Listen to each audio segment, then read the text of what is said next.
Hey guys, good afternoon all. I still have my good old raspy cough voice. It'll go away someday. I have a very special guest here with me today. I would like to introduce you folks to Lynn. Some of you may know her from right here on YouTube. Her channel is called Checkmate Humanity. Let me grab, oh, you know what? I should do this from my phone. It'll be quicker. Hey, everyone. Let me just grab her link. Let me grab that real quick. And I will drop that. It is also in the description of this live, along with the link to the Netflix documentary or movie, film, however you want to call it, that we're going to be discussing today, The Social Dilemma. Oh, you've got a fan. Hello, Lynn. I love her channel. I'm a silent watcher. Very nice. Thank you, Tiffany. I appreciate that. Okay. Let me just grab this. Nope, I was about to drop the Netflix one. Goodness, I'm just a hot mess. If y'all knew. So some of you, Tiffany, you may know this. We are on Stormwatch 2023 here in good old California. And we want to, or I just want to let you folks know, in the off chance that I myself fall off, let me grab it here. I have fat fingers today. There we go. Yeah, you know, I don't really live stream that much. I've streamed off and on. I'm just addressing Tiffany's comment there. So yeah. there isn't a lot to chat on except my comment section. Hey, Chef. Right? Yay, Shifty! We know, lady. We know. There we go. So we're in the eye of the storm. Hello, Unseen. Good to see you.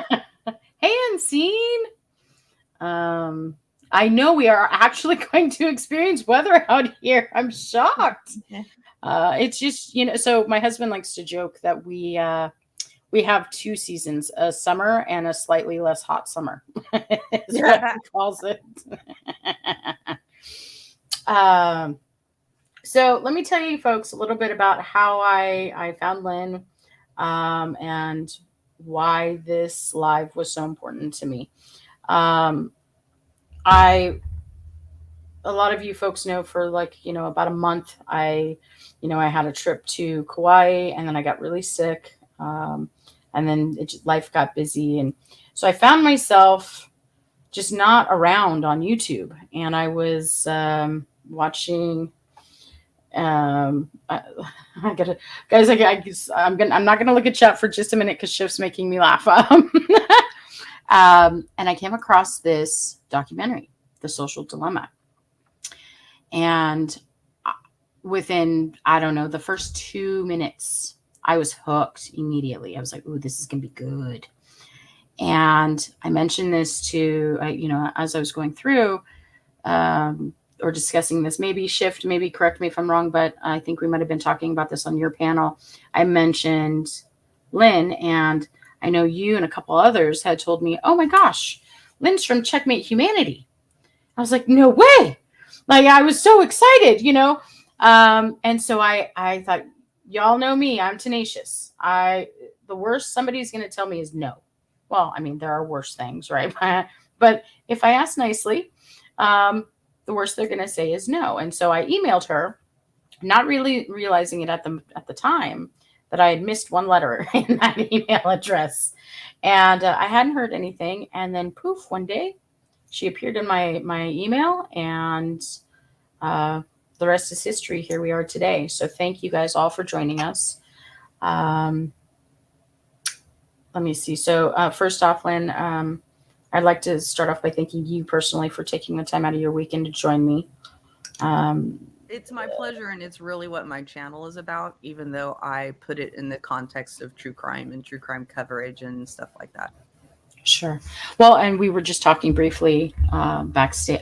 Let me tell you, folks. Like, I'm empathetic, right? And I can feel things, and I'm so passionate about so many things, so many important things, and social media and the internet and the way it affects our kids.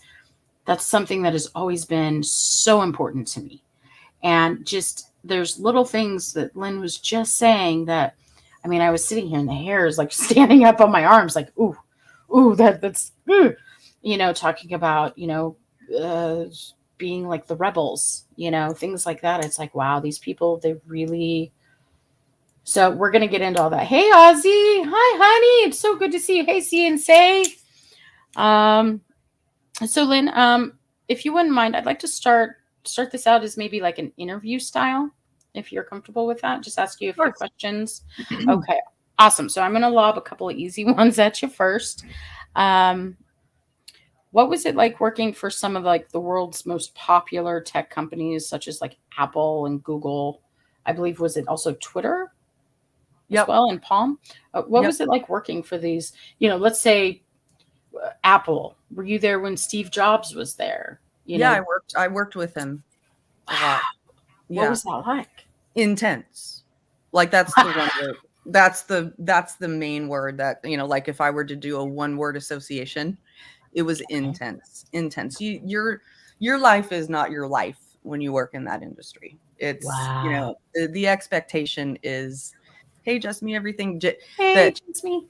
The expectation is that, you will drop everything for whatever is going on. Now, my specific role at these companies was in PR, public relations. And so what that means is that you're really on call 24 hours a day, because a crisis could pop up anytime that you need to address with the media. And the media cycle is 24 hours, right? So you had to be willing, like, for instance, I just a little story. I remember one night, I was like dead asleep in bed, and it was the night before a really, really big launch at Apple. And all of a sudden it was like 11:30 at night, and my husband yells across the room, "Lynn, you just got an email from Steve Jobs."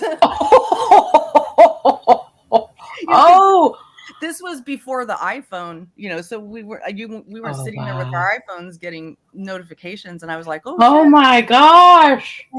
Hey, Drew Teller. So and that's just the way it was. Like, you had to know, at any minute, any time, that you were being called upon to do something. So it was intense, very, very intense, but also life-changing, fantastic, best experiences in my life. Amazing, really amazing. But also, I didn't realize that I was, suffering with untreated PTSD, and that intensity just made it worse and worse and worse and worse. Wow. So it drove me down, baby. So yeah, it was intense. Wow, holy cow. I can only imagine. Hey, Nicodemus, hey, Nikki. Excuse me. Oh man, even with a cough drop, I'm so sorry, guys. Someday, this thing will go away. Uh-huh. So, what initially drew you to the technology field? In all honesty, so I graduated from college. I spent my early years being a total derelict, alcoholic, drug addict, Welcome to the terrible, club, sister. terrible child, horrible child. My mom threw me in rehab, and then I had this, and this happens a lot with people. Um, I had like a complete flip as soon when I got sober. I needed to become the perfect person. So I put Oh, I just became okay, now I'm going to go to college and I'm going to graduate and I'm going to have mm-hmm. a career and I'm going to get married and I'm going to have kids. And so I did all Mm-hmm. that. So I Mm-hmm. went to college, I graduated from college. And at the time I was working, uh, at the time I went to college, I was working for Hughes Electronics, which is the big Mm-hmm. satellite company. And Mm-hmm. they had purchased or they had launched DirecTV, and they were hiring, and so I just kind of fell into it. Like, they were hiring for a PR person. I had a communications degree, and they hired me, and that basically put me on a track for technology. And that was in Southern California, because Hughes was in Mm-hmm. El Segundo and Mm-hmm. DirecTV. And then I met my ex, and we moved up to San Francisco, and I continued. And really, getting a job in tech there was the easiest thing to do for practically anybody who had a good who had a good background. And since I had helped launch DirecTV, it wasn't difficult for me to find a job. And technology was just Okay. the hot thing, and also it was the Mm-hmm. future. It was the future. Right. It was like Mm-hmm. innovation, innovation, innovation. And Sure. the news media landscape, which is where I operated, was Mm-hmm. just grappling for any new information about technology. So it was a very dynamic and fun and interesting place to be in. And knowing the most intriguing thing for me, and what kept me there, is that I got to learn really in-depth things, and I got to learn about things happening before the world knew about it. Oh, yeah, that's cool. Like, I knew the iPhone was coming out before the iPhone came out. And then that was like, Oh, and I knew about and things like that. So it was very exhilarating. I'm sure. Put Yeah. that little extra pep in your step. Oh, I love it. Oh, Shifty says nerd alert. Heck yeah. Yeah. Um, now, what do you currently specialize in? I'm Are you still still in PR? like, so really now I have my YouTube channel and I Mhm. do other side projects. But yeah, whenever I'm consulting, it's really about reputation issues. Okay. Okay, Yeah. fair enough. Hmm. Thank you so much, Tiffany. You're so sweet. Thank you. You know what that reminds me? I thought you were already. I don't know. Bear with me just a minute. Oh, you are. Okay, it's just not. Oh, duh. It's not showing up on StreamYard. Yeah, Ignore me. StreamYard is bad. It doesn't show you who's a mod and who I super could just. chatted and all that shit. I feel like a noob all of a sudden. What happened to me? My goodness. Um. Okay, so Oh, how hey, did you? Grandma Terry. Good to see you. Is Grandma Sherry here? Hi, honey. Yeah. Oh, I met her at Queen Bee's. I'm Queen Bee's like a sister to me. Oh, I love her more than life. And that's where I met Grandma. that's Uh, where I first saw Grandma too. did you? Yeah. Yeah. See, Queen Bee's pimping you out, Grandma Sherry. Uh, now, how did you find yourself a part of the Social Dilemma documentary? So I, I had been working in the tech industry for a long time, and Mhm. then all kinds of, as we like to say on YouTube, fuck shit was going on with, Yep. you know, with the internet. And I was introduced to, I don't know if you remember, in the Social Dilemma, there's a gray-haired guy with a purple jacket on called Roger McNamee. Um, Yes. he's a Venture very, capitalist. very, very good friend of mine. And he, Yes, right. Hey, I was, Ginger. what? Oh, I'm sorry. I was just saying hello to Ginger real quick. Oh, sorry. Um, And so we had known each other since my Palm days, for several years. We were having one of our, regular lunches. And I was like, we got to do something. Something's going on here. Something's terrible is happening here. What is happening? And he explained it to me in his words. And then he's like, you have to meet Tristan. So I went to this. Oh. So we arranged to meet at this big tech conference that happened every year. And I sat down with Tristan, and within 5 minutes, I was like, whoa. I was like, Yep. oh my God. I volunteered. I didn't get paid for the first year working with them at all before the nonprofit was formed. And it's because, I had seen his tech talk, and his tech, like his most famous tech talk at that time was about social media addiction. And that had caught a lot of people's attention. I mean, it had gone viral. Oh yeah.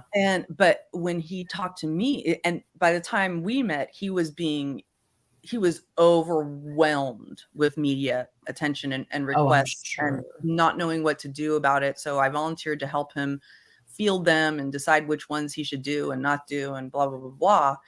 Okay. And so, but what he implored was that, look, that, yes, I know that addiction message got out there, but there's a much, much, much, much bigger issue. Addiction is 1/10 of the issue. Right. Yep. It's a symptom of a much bigger issue that we need, that I'm, working to get out there. And it eventually turned into a nonprofit called the Center for Humane Technology, where I was employed in a founding advisor. So basically it started with me volunteering to help him with his inundations of media requests. I mean, he was getting requests from every media outlet from around the world. And then when we upped the ante and started bringing out more information, then it went gangbusters, especially. I'm sure. Yeah. Well, I found him so relatable. There were so many characters, so many different types of personalities in this film, but Tristan stood out to me, and I don't know if it's because of the way the whole movie as a whole, it made it so easy for us to understand. But then it went a step further when you listen to Tristan. For me, anyway, I found him highly relatable. I could absolutely understand where he was coming from when he was explaining these things. You and I talked about it last weekend. Yeah. When he was discussing, which we'll get into in a little bit, when he was discussing how they've trained us to scroll, to refresh. And in fact, the co-founder of his partner, who's still with him there at the Center for Humane Technology, invented Infinite Scroll, and he regrets it.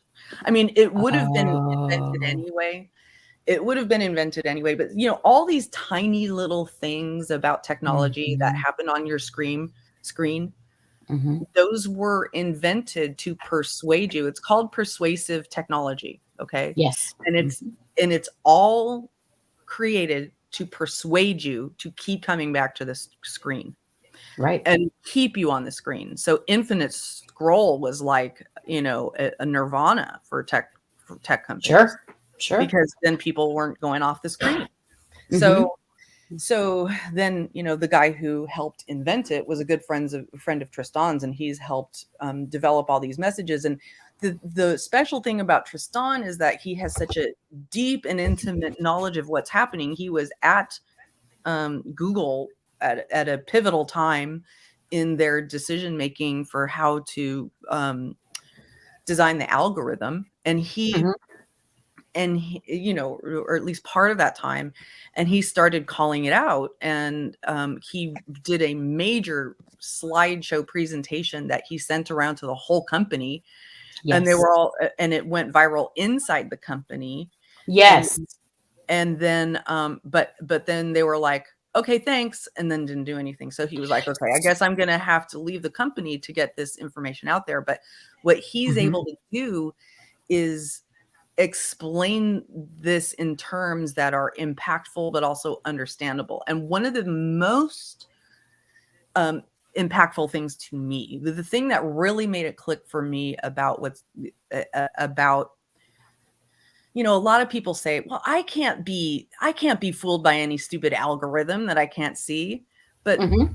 you know, he was like, listen, when I was 9 years old, I I practiced being a magician. A magician. Yep. I Mhm. practiced magic tricks. And Mhm. his mom, I'm not sure what was going on with his mom, but his mom was connected to a lot of, you know, really very smart, well-known, educated people, and they would have parties at, and she would let him do his magic tricks at her house Mhm. or during Mhm. these parties. And he would see that, you know, these people, you know, Nobel Prize, you know, winners and stuff like that were Mhm. fooled by these magic tricks.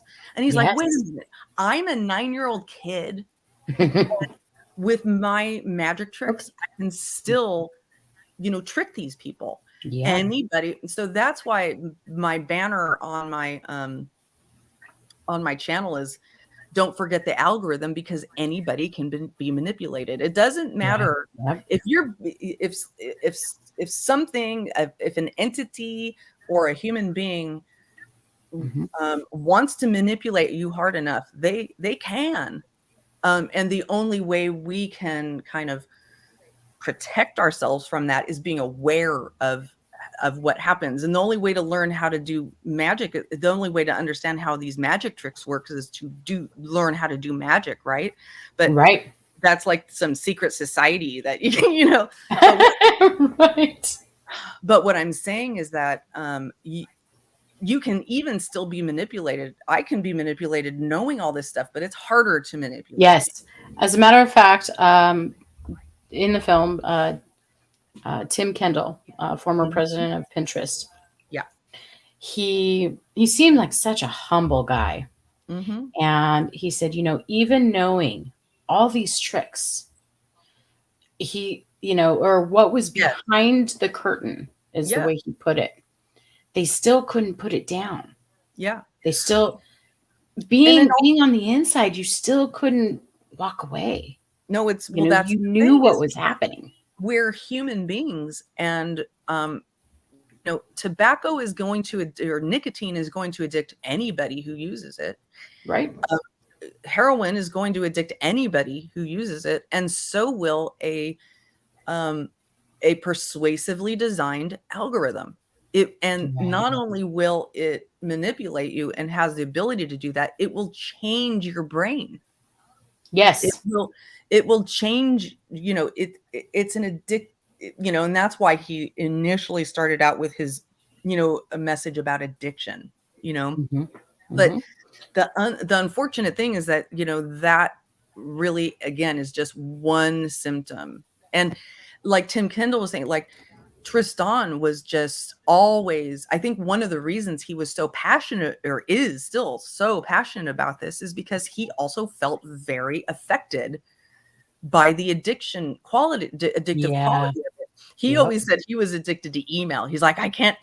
he was like, Yeah. I'm addicted to email. I just can't.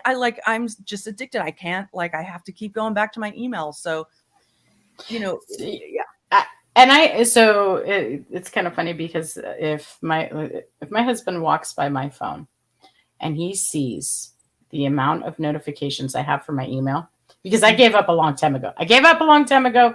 I go in and I check every morning mhm. on you know, on my main my channel email, you know, and I go through and I read the important ones, and the rest of the junk I just leave. I gave up. Oh, And me yeah, too.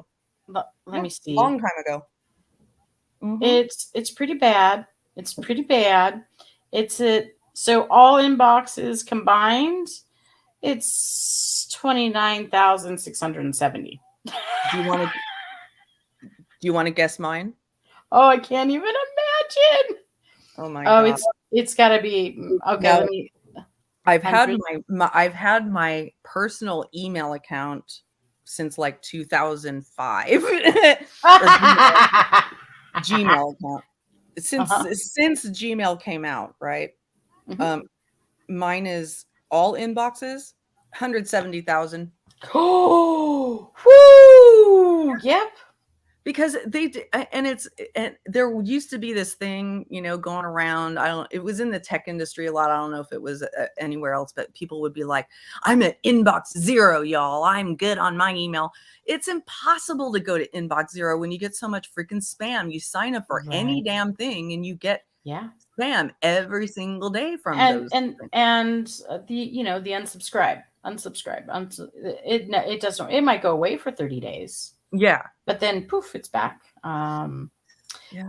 There was something, let me find this. And then one of the big issues in all of this is that these companies sell our data to Aha, thank you. okay. So That's where I was going. and that's not our fault. I can't be responsible for inbox zero when when you've sold my data and now they've learned that I like Mhm. cheese and faxes like shift, right? And now I'm getting spammed about cheese and fax, right? Right. Well, okay, perfect example. We surround ourselves with all this technology. We have AI devices in our home. We have Google Home and Alexas, and even our smart TVs. And let's say you're sitting in your living room and you're talking with your family about, like, you know what, let's go camping in Yosemite. And the next time you hop on Facebook, all of a sudden you're getting ads for Columbia gear. Yeah, so You there, know. there was a big discussion about that, and I'll give you the answer that I've heard Tristan say a lot. Okay, Okay. he doesn't subscribe to the belief that the devices themselves are actually physically listening to you and spying on you. Hmm. Um, it's what it is that, and this might be even a little scarier. Okay, Oh. is that see that the algorithm knows each individual's preference. Yeah. And so it is so predictive that it might be able to predict your next move. Like Oh, chills. so, All the chills. yeah. It's and seriously, I mean, that's an we there I don't think we'll be able to ever prove that we're being spied on, and that's why people, Hmm. that's why we'll be notified about camping gear when we just talked about camping. But you Right. might have gone onto another device. Maybe you were on a device and you saw a picture of Yosemite, Oh, right? good point. And you Subliminal stopped on it messaging. Hmm. and you stopped on it and you clicked Thank you, on it Grandma Shear. and you paid attention to it. So the algorithm's like, oh, oh, Yosemite camping, boop. That's Hmm. what it does. So it knows it can literally monitor, like, how much attention you've paid to a picture, a post, a link, how long you stayed on it, how um you know what I'm saying? So Hmm. so that's why it can be predictive in what you might next want to see. Absolutely. This is perfect because this has happened to me a couple of times. Again, my tinfoil hat is on snugly, right? Um, well, have y'all ever been thinking about something and then shortly you see it come down your timelines? I have, so explain that. Now Well, that has happened to that's it. me. Again, when you were thinking about it, were you also scrolling along on your keyboard on social media and clicking on things? Right. Or were you just did you just stop at a picture? I mean, I don't know for sure, Right. but it's I I don't know, and maybe it's just the vibration, TT. It's just the vibration. So, again, in the film, there was a Dr. Shoshana Zuboff. Sorry, guys, I'm horrible with names. She's actually from Harvard Business School and author of The Age of Surveillance Capitalism. Now, I believe we may or may not have just discussed this, but So this is how they put it, right? So put it into this perspective. This is what every business has ever dreamt of, right? To have a guarantee that if it places an ad, it will become successful, Yep. right? That's their business. Yep. They sell us certainty, right? Or they sell certainty. But in Well, order to go ahead. after we've been sold to them. Correct. Right. Now, and in order to be successful in that business, you have to have what she says are great predictions. And great predictions begin with one imperative. You need a lot of data. Yep. And so that data, that's us, right? Yep. That's what I mean. Woo! And that's what, Mhm. and like Schiff says up there, Yeah, we I are the saw product. that. We are the product. That's right. We are the product. So what they're, Hey, phone golf. it's a constant feedback loop, so they're monitoring every second of it. They built, this is a good analogy that Tristan and Asa came up with, and that is that Oh, we're kind of Asa, like yes. digital voodoo dolls, you Yes. know, that they're like, slowly and surely building. The more time we spend online, they go, oh, their favorite color is purple, or they like purple, they like these hues of colors, they click on Hmm. these, they stop on these pages, they prefer yellow over, you know what I'm saying, they prefer true crime over drama or whatever, and they're constantly building that profile of you. Yeah. Constantly, they're keeping it there. And that's why it gets better and better at predicting what Hmm. you might want next. And that's why that's why it's so effective for advertisers. But I'll tell you what, when one of our first things that we did when we formed the nonprofit was to go out to the advertisers and tell them what's going on. And they were like, oh, we don't want that. Like Oh, really? there's, Okay.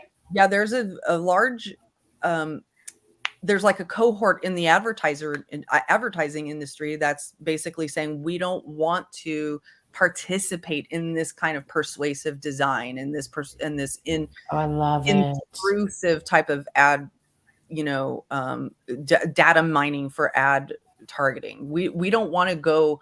We don't have to. We don't have to cross that line into invading people's privacy and making them a product and changing their brain just to get our advertising out there. We don't want that. Mhm. So there's a large group. So all this to say that it, when people learn what's happening, the ones that understand the gravity of it say, no, I don't want to Mhm. do this anymore. And that's why what I try to do is just educate people so that they know, have that informed knowledge before they make their next move. Right. Now, during the again, guys, I'm just constantly I'm gonna refer back to the film, and Mhm. there were so many folks in this. I mean, I could list them all, but we'd be here forever.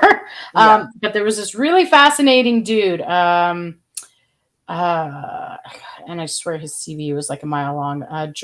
Jerron, Yeah. um, Jaron Lanier. Yeah. Lanier. Thank you. I knew it started with an He's L. been he's been pounding this drum for even longer than Tristan. I found him to be absolutely Yeah. just whoa. He had my attention, like full stop. Yeah. He's also the author, and it's already in my Kindle. And again, like I said, I'm not ready to give up my social media. I'm not ready to give up my things, right? And Kindle is just it's quicker, it's easier, and I do love having a good book in my hand, and but these days everybody knows Shifty knows how busy I am, right? So it's just Mhm. easier. So I actually his book is now on my list Mhm. to read, and it is 10 arguments for deleting your social media accounts right now. Mhm. And this dude, so he is known as the founding father of virtual reality, Mhm. amongst many other things, computer science. I mean, I can keep going. Right. Again, mile and a half long. So as soon as I read this, I was like, oh, yeah, purchasing book. So those 10 arguments, they are: you are losing your free will. Quitting is the most finely targeted way to resist the insanity of our times. Mm-hmm. Social media is making you into an asshole. Yeah. Love That's this my guy. favorite one. That's my favorite. Oh, I Have you love seen this it? guy. If you he's talked about that too, and the way he delivers Oh, things just he's so entertaining and how do you say it? you I'm guys not and wording it today. let me just draw a picture of this guy for you too. He's he's probably about my age. I'm in my mid 50s, and so he's got like salt and peppery long ass dreads. Right. Like, Yep, yep. long ass dreads. And he's and he comes Oh, and the bluest eyes, right? yes, yes. He's a very, very he's very charismatic, very intelligent, a bit on Oh, the extreme. Like that was one of the issues we dealt with was what are we suggesting people do? Completely get rid of social media or, and that's what he's basically suggesting. And he gives very persuasive arguments, and I'll let you keep going if you want to keep saying them. oh yeah. It just. I mean, yes, that one absolutely cracked me up. There is. Let's see. So we left off with social media is making you into an asshole. Social Mhm. media is undermining the truth. Social media is making what you say meaningless. Yep. Social media is destroying your capacity for empathy. I get the Yep. chills reading these. Yep. Social media is making you unhappy. Yep. Hey, AK, social media doesn't want you to have economic dignity. Correct. Social media is making politics impossible. Correct. And this one, whew, social media hates your soul. This guy. Yeah, like I said, This- he's on the extreme end, but it's very persuasive. When he oh, explains yeah. each of those choices, when he explains each one of those, you're like, yeah, I'm down, I'm out. I'm Right. Uh-huh. Yeah. What he says, so as he put it, like in this film, companies like Google and Facebook are some of the wealthiest and successful of all time. They have relatively few employees. They just have this giant computer that takes in all this money, right? And so then he goes on to ask, like, what are they being paid for? Right. So, and that's where in this film, They're being paid um, for our attention, and the best way to correct. get our attention is to know us inside and out. Talk about stalking. Oh, right. Absolutely. Ooh. So going back to we briefly talked about Roger. Is it McNamee. Hmm. McNamee? So that was, again, sorry, I'm horrible. Um, so he's a venture capitalist, right? Hmm. He was an early investor in Facebook. Um, Hmm. and he goes on to say, and I'm going to paraphrase it a little bit. The first 50 years, Silicon Valley sold products like hardware and software, sold them to customers, easy peasy, right? So, like tangible, something you could hold in your hand, right? Yep. Yep. The last 10 years, the biggest companies in Silicon Valley have been in the business of selling their users, Yep. us, Yep. us. That's us peeps. They're selling Yep. us, Yep. And you know? he in fact, his story is incredible. He actually he is a early Facebook investor. Mhm. Was friends. He was an advisor to Mark Zuckerberg and Sheryl Sandberg, who was he Oh, was introduced to these are a couple fun facts, okay? He was okay. introduced he was introduced to Sheryl Sandberg by Bono. Oh, rad. Yeah, because Bono and Cheryl knew each other from their activist stuff, and Bono and Roger were friends as investors. Okay, so Okay. and Bono was a partner in Roger's investment firm. Roger is also a rock star, and he has like a cult following for a band called Moon Alice that's been around for like 10 years. No way. I swear to God, it's kind of like it's like a I love style. it. It's a little bit of like a Grateful Dead, folksy kind. They're amazing. So anyway, Yeah. yeah. So Oh. Roger is incredible. And so he's right. And it goes, there's something Cotton Candy Boob set up here. The other day, a friend and I was texting, and I mentioned, this is key. I mentioned to her that I get my swimsuits from Sheen or Shine, whatever it is. She doesn't shop there. The very next day, she's right, because that message ended up on her device.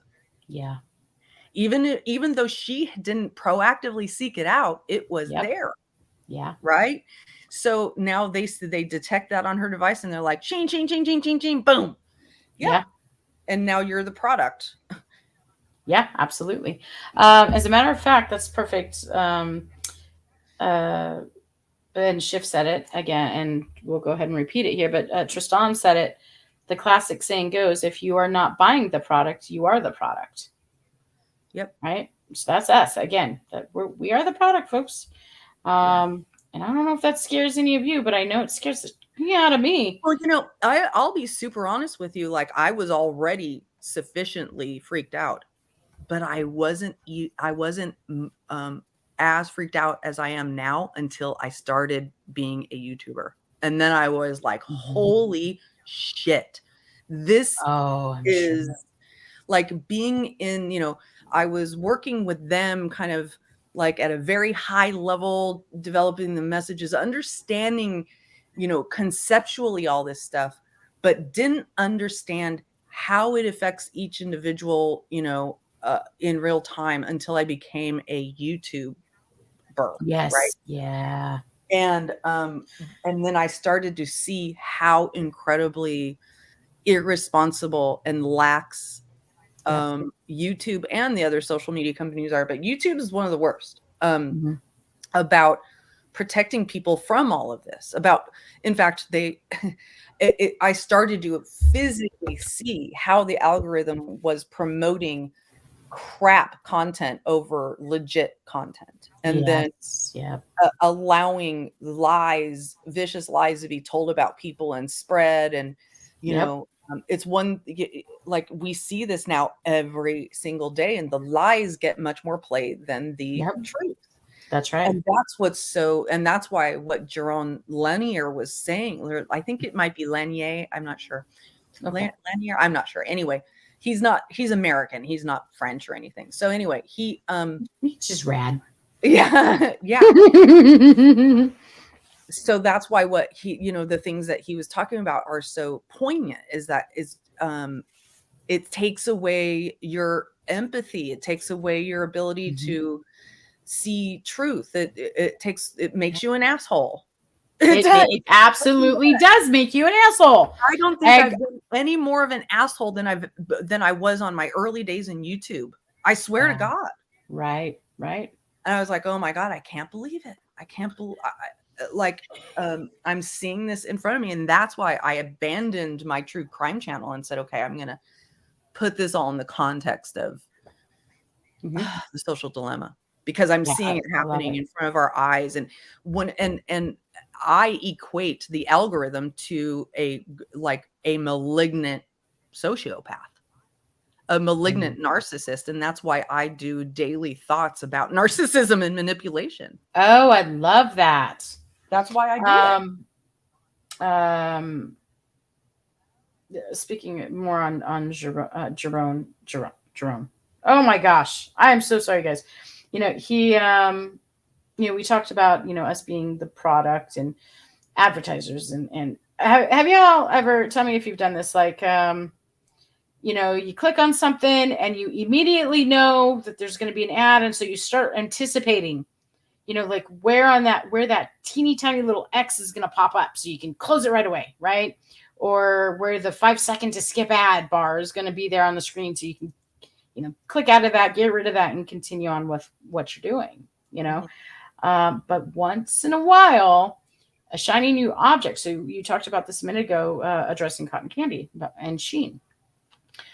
So I was sitting with my youngest.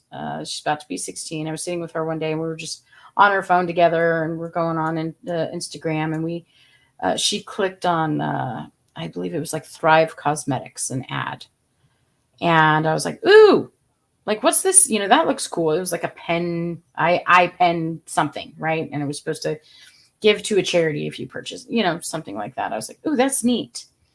Tell me why it showed up in my Instagram the very next day. I'd never seen it before. Never seen it before. But it showed up in my Instagram the next day. Is it because she and I follow one another and she happened to click on it? Yes. There we go. Right. Isn't that Absolutely.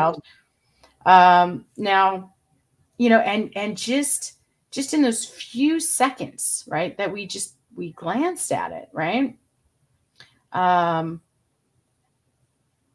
where was I going? Sorry. Okay, guys, I'm not going to look at chat for just a little bit, guys. Sorry, I'm starting to get my ADD is starting to kick in. I'm sorry. But you click on that, and you hover on that just a few more seconds than you normally would, and bam, I've just made them more money, right? Yep. And again, like literal seconds. But back to Jerome, he states something along the lines that it's a little too simplistic, right? That, oh, that's all this is, right? You click on an ad or you do this. Uh, it's just the advertisers. What he says is it's the gradual slight change in your own behavior and perception that is the product, right? So it's not just us kind of looking at something for a couple of seconds, right? Yep. Excuse me, hang on. It's your behavior. Did you stop on it? Did you like hover? Did you like move your mouse on it? Right. Yep. Yeah, and he says that is the product. That is the only possible product. There's nothing else on the table that could possibly be called the product, right? That's the only thing there is for them to make money from, right? Is our attention to it. Changing what you do, how you think, who you are. He goes on to say it's a gradual change, and it's slight, so slight. It is. Well, I mean, like, I used to be able to read books. I can't. I have to listen to them now. Right. And so I always told myself it was because it was more efficient. Yeah. Right. That's how I told myself. Right. How to or maybe that was just me. Maybe not wanting to admit that, okay, I'm fully hooked on this stuff, because I do love like having a book in my hand, sitting there, and especially during the Right. winter and the fireplace and all the things. But it's just more efficient for me, to have it. I can either do an audiobook or, there are times at night, I've got the Kindle. I don't have to run out anywhere. I don't have to go onto Amazon and purchase it. I could just download it, purchase it. It's there. Now we talked a little bit about, let me find this. We were talking about addiction because that's such a big, well, again, it's one part of a whole when it comes to this, but it's so important. And this is something that in the last 6 months of my time here on YouTube that I have to myself been thinking, as I watch these folks in the, on these different channels, in these different communities, there is an addictive trait. They're behaving like addicts. Yeah. They absolutely are. And behaving like addicts. They absolutely do. And then when you listen to them, a lot of them end up, telling their own stories and come to find out. Now, me, myself, I've told my story. I've been, the saying goes, once an alcoholic, always an alcoholic. I've been sober since 2004. So I have that addictive trait already. So is that what's bringing me or was bringing me here day after day, multiple times a day? Well, here's the thing. this is a notion I want to try. I've been trying to find the right way to disabuse people of this notion. Okay, you're saying, oh well, I'm already addictive anyway, so I'm Mm. more susceptible to it or whatever. Okay. Everybody is just as susceptible as everybody else to social media addiction because of Okay. the way it's designed. Alcohol is addictive. Mhm. People are, if you drink too much of it, you're likely to get addicted. The difference in somebody who becomes a full-blown alcoholic and who doesn't is the person who becomes a full-blown alcoholic used it as a method to dissociate, to get away from reality. Mhm. And Mhm. that's what social media is, right? Right. Right. It's an escape. It's an escape. It's just another way of dissociating from whatever reality we're trying to get away from. I mean, sometimes, we're like, okay, maybe I just want to be fun and entertaining. I want to connect with my friends. But when you're on YouTube scrolling for hours or TikTok scrolling for hours, and you're Mhm. feeling that inside of you, like, gosh, I could be doing something else, but I just can't stop doing this. Uh-huh. There's an addictive quality to that. And that was intentional. Right. Right. Absolutely. Oh my gosh, Tara Boom. Hi, honey. Um, along that vein, again, back to the film, there is a gal by the name, Dr.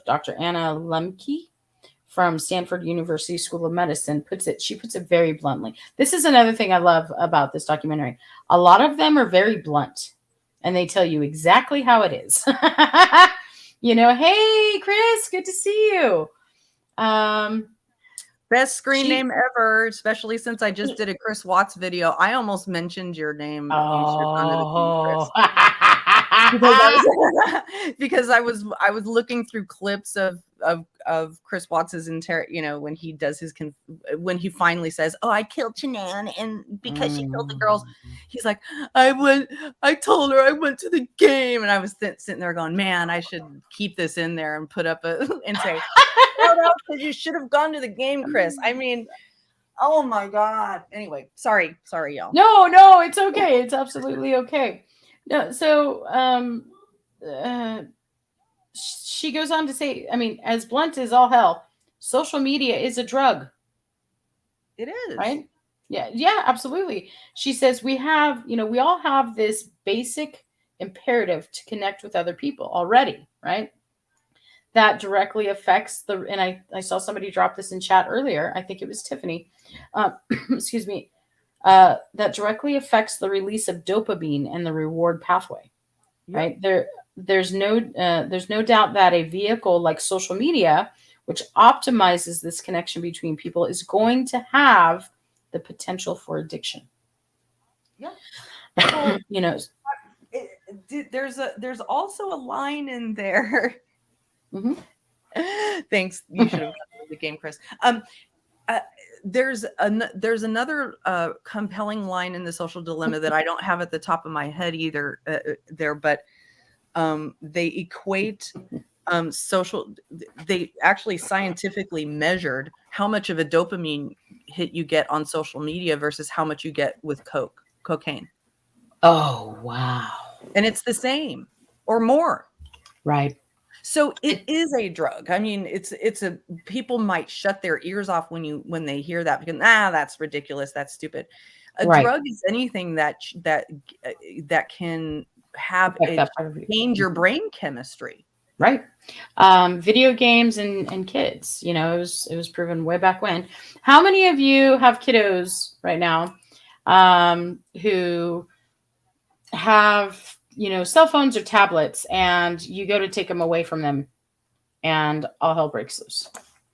They're in the middle of either watching a YouTube for kids video or playing a game, an app, and you take it away from them.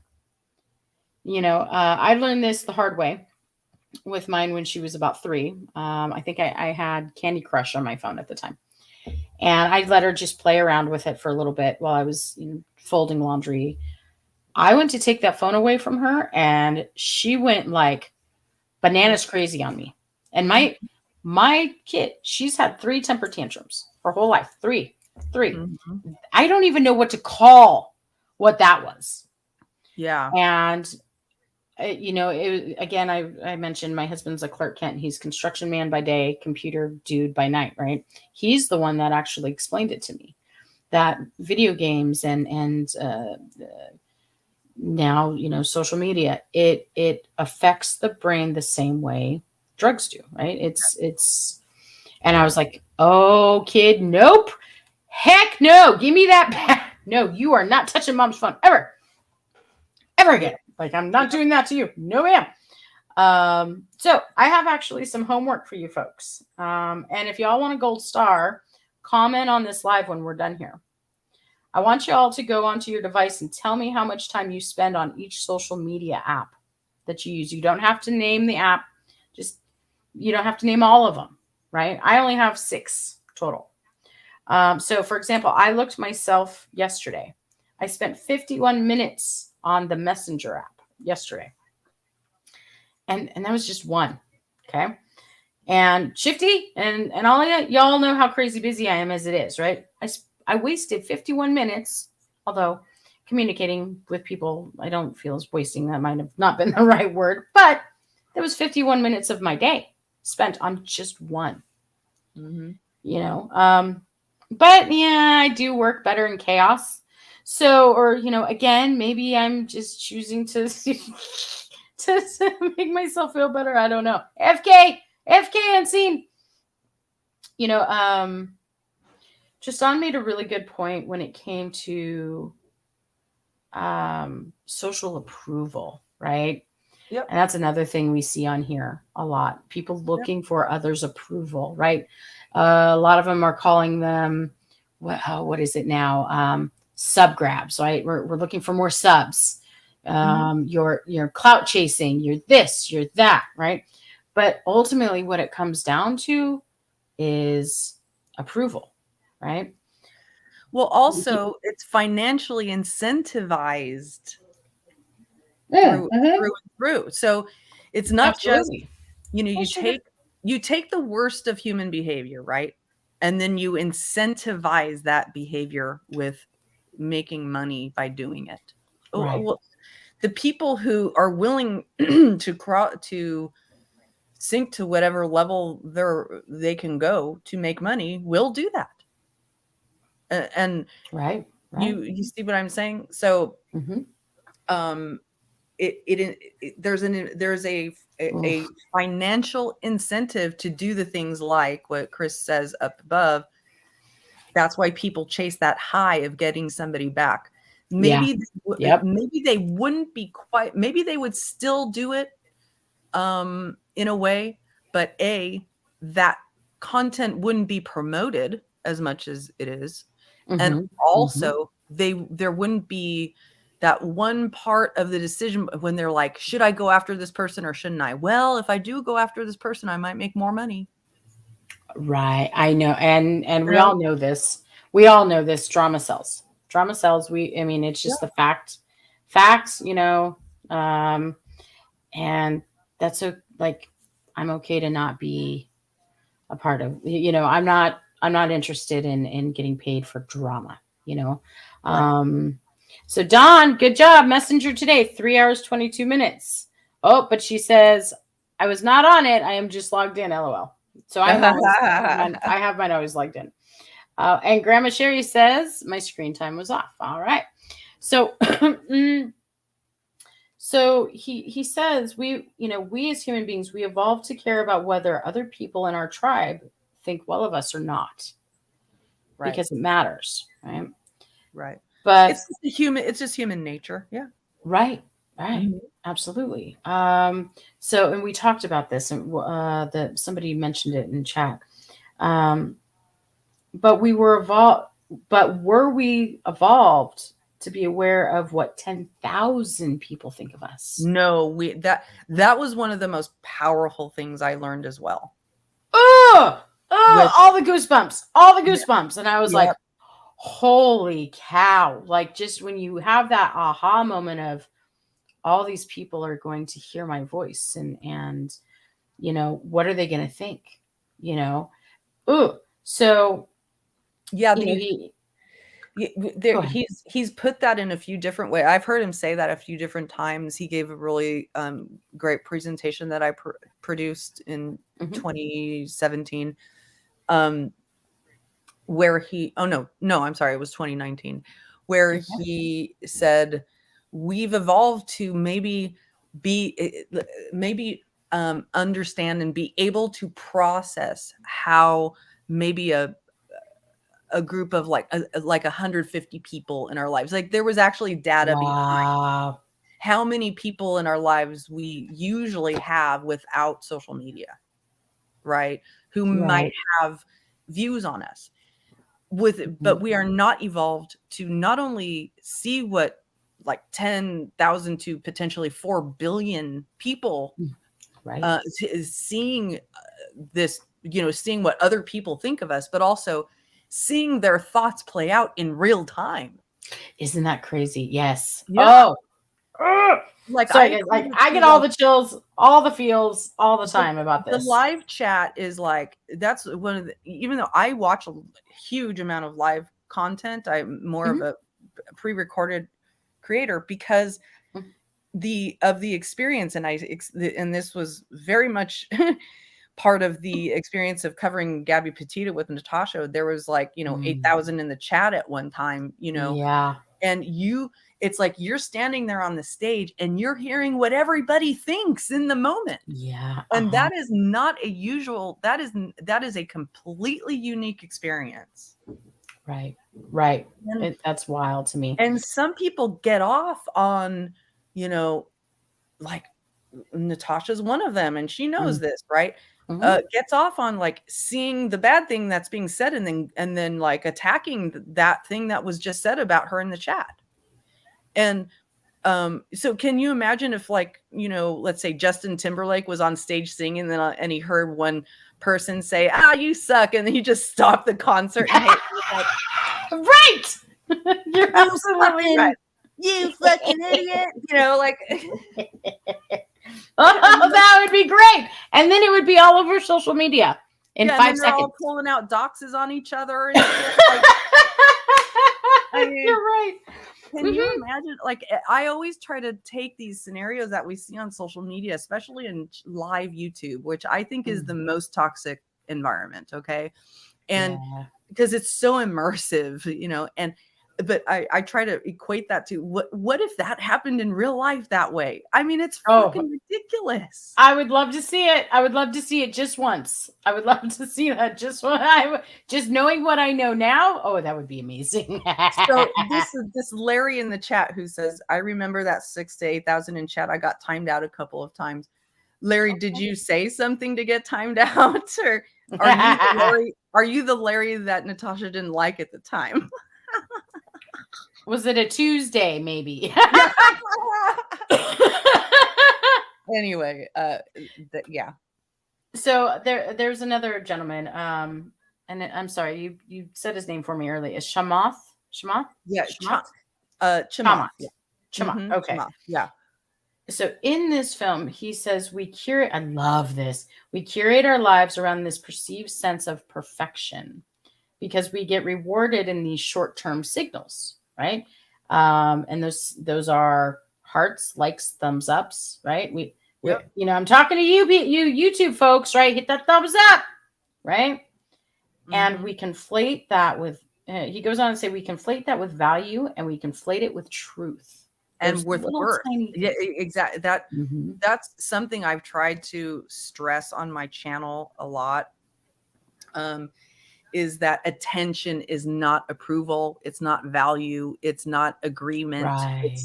it's attention. That's all it is. Yep. So, when you see creators that are able to shoot up to, 40 to 100,000 subscribers by, in a quick minute, Mhm. um, it, it, that's because they were very successful at getting attention. It doesn't mean that all of those people approve of that person.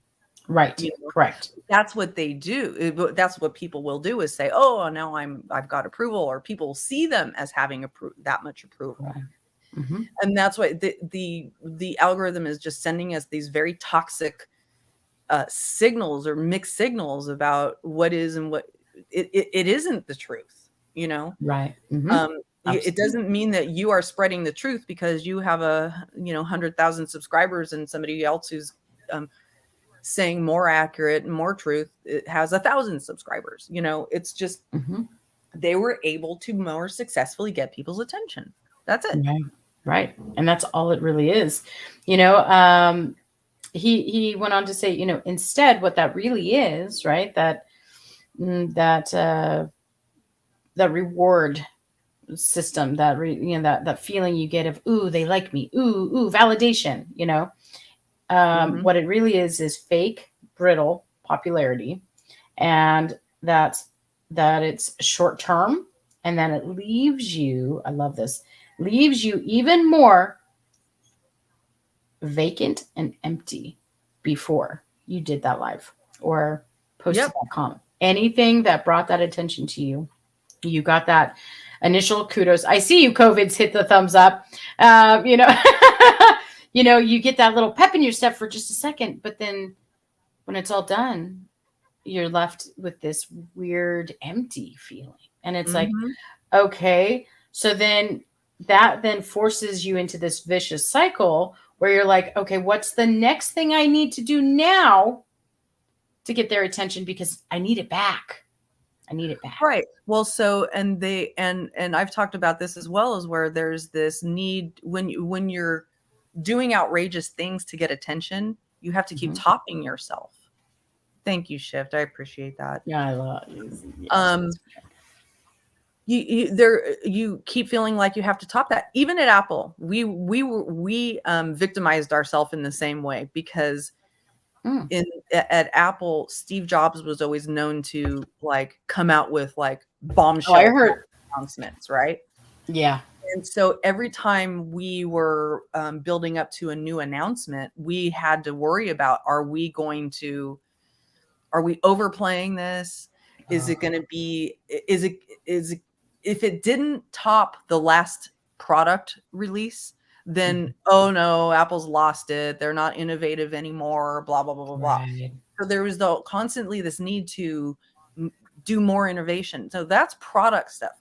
Now, Mhm. now on social media, when you're incentivized into a certain behavior to get attention, now you have to top that behavior. And if the behavior is toxic and spiteful and vengeful and hateful, then you're going to just keep doing that, especially if you have no standards or morals or boundaries. Right. Right. And again, I go back to, and that's the draw, right? That drama, that nastiness, that I've met some really amazing uh, folks on here, creators, even Mhm. just subs, Mhm. that are so intelligent, so bright, and have Yep. so much to offer. Yep. They go live and they'll have 5 people in chat. Yep. Right now we got 18, right? And I've talked about this before. If I were to fire up another one in a couple hours and just let's say I'm going to go with Don K, right? And call her all the names in the book and this and that, and I'd have 80 people watching right now. Yep. I'm not doing For that. sure. For I'm not sure. doing that. I really truly believe that, I we've all talked about this. I've tried. It's a well-known fact. I've always been told Gen X, you can't save the world. But I have come here. I just missed my 2-year anniversary at the end of the beginning of the month, not the end. Um, I have come here and have brought so many different types of topics to help others, and only two times has it or was it effective. The most recent one being my live I did last week in regards to Maui. I Mhm. got so much amazing feedback afterwards. And guys, thank you to those who reached out to me. Thank you to those that are helping out right now. Much love. Absolutely. Maui is where my heart is. Um, and they definitely need us right now. So thank you to all of you. Um, so that was just one. And I have what, 40 something lives that I've done. And the only other one that I actually felt like I made a difference was when I covered borderline personality disorder, and I talked about a book that I purchased because I had a friend who also has it and I wanted to understand it. And it Mm-hmm. was I Hate You, Don't Leave Me. Mm-hmm. And this person purchased this book and read it and then gave it to a family member. And the family member came back and went, "This is what's wrong with me." Right. And it helped. They were able to move forward and go see a doctor and move in that right direction. And I cried. I bawled like a big old baby that night because, oh my God, I made a difference. Just one Yep. person. Yep. That should be. I mm, I wish we could see Well, more of that that should be here. the incentive for social media. That should be our Yes. incentive. Right. To help people not to fucking make money with our attention, because our attention Right. Uh-huh. is a lizard brain that wants, you know, That's a great analogy. Yes. it is. I mean, it's literally the most basic human survival instinct of kill or be killed, you know. So it is that that's what the attention seeking and attention getting, that's what all that is about, is the most core basic human Yeah. kind of need that we're screaming out for on the internet. And Yeah. the algorithm is exploiting that need. Oh, absolutely. It Absolutely it knows is. this about us, and it's saying, okay, how do we make sure that this person knows that they're going to get the attention they need on social media, on our Mhm. platform, with our platform. Right. Oh, that's just so sad to me. Now this next part, I'm going to go ahead and proceed with a trigger warning, only because it has to do with how social media is affecting our children's mental health. Mhm. Um, and so again, trigger warning, because yeah, it is actually it's disturbing. So listen to these stats, guys. Between the years of 2010 2011, the number of teenage girls out of 100,000 in just our country were admitted to a hospital for those 2 years because they cut themselves or otherwise harmed themselves in some way. Okay. That number stayed the same, right, for those 2 years until end of 2011 into 2012, and then something the switch was flipped, right? It is now up 62% for older teens, and even worse, get this, 189% for preteen girls. Yep. And do you know what That happened? blew Do you know me what away. happened in 2011? 2011, no. Refresh. That's when that's All when kinds social of things. media that's when social media started using There we go. predictive Okay. I power. was thinking, I was like, wait, it wasn't COVID, it wasn't 9/11. What am I missing? But yes, it was social media. Do you remember on Facebook when the news feed changed from, just regular chronological, what your friends are Hmm. posting, to showing? That was when it started. Wow. So because it was taking your information and predicting what you would want to see before the other stuff. Oof. Oof. That's when it started happening. Yeah. Oof. So that was the change at that moment. That was the flip. Uh, And it's and I'm drastic. not. I don't even want to talk about the worst of the self harms, the unaliving, because that just blows me away. And I have two daughters. One is an adult now. We made it out the other side, but I also have one that's about to be 16 and is currently living this. Yeah. And So it's tough. so here's like, if I were to give one piece of advice to parents about their children, and you're going to be like, what? The best prophylactic you could give for your children, to not be subjected to manipulation by social media or anybody around them, or predators, in the neighborhood or whatever, is confidence, self confidence, and self worth. Okay. Yes, Because absolutely.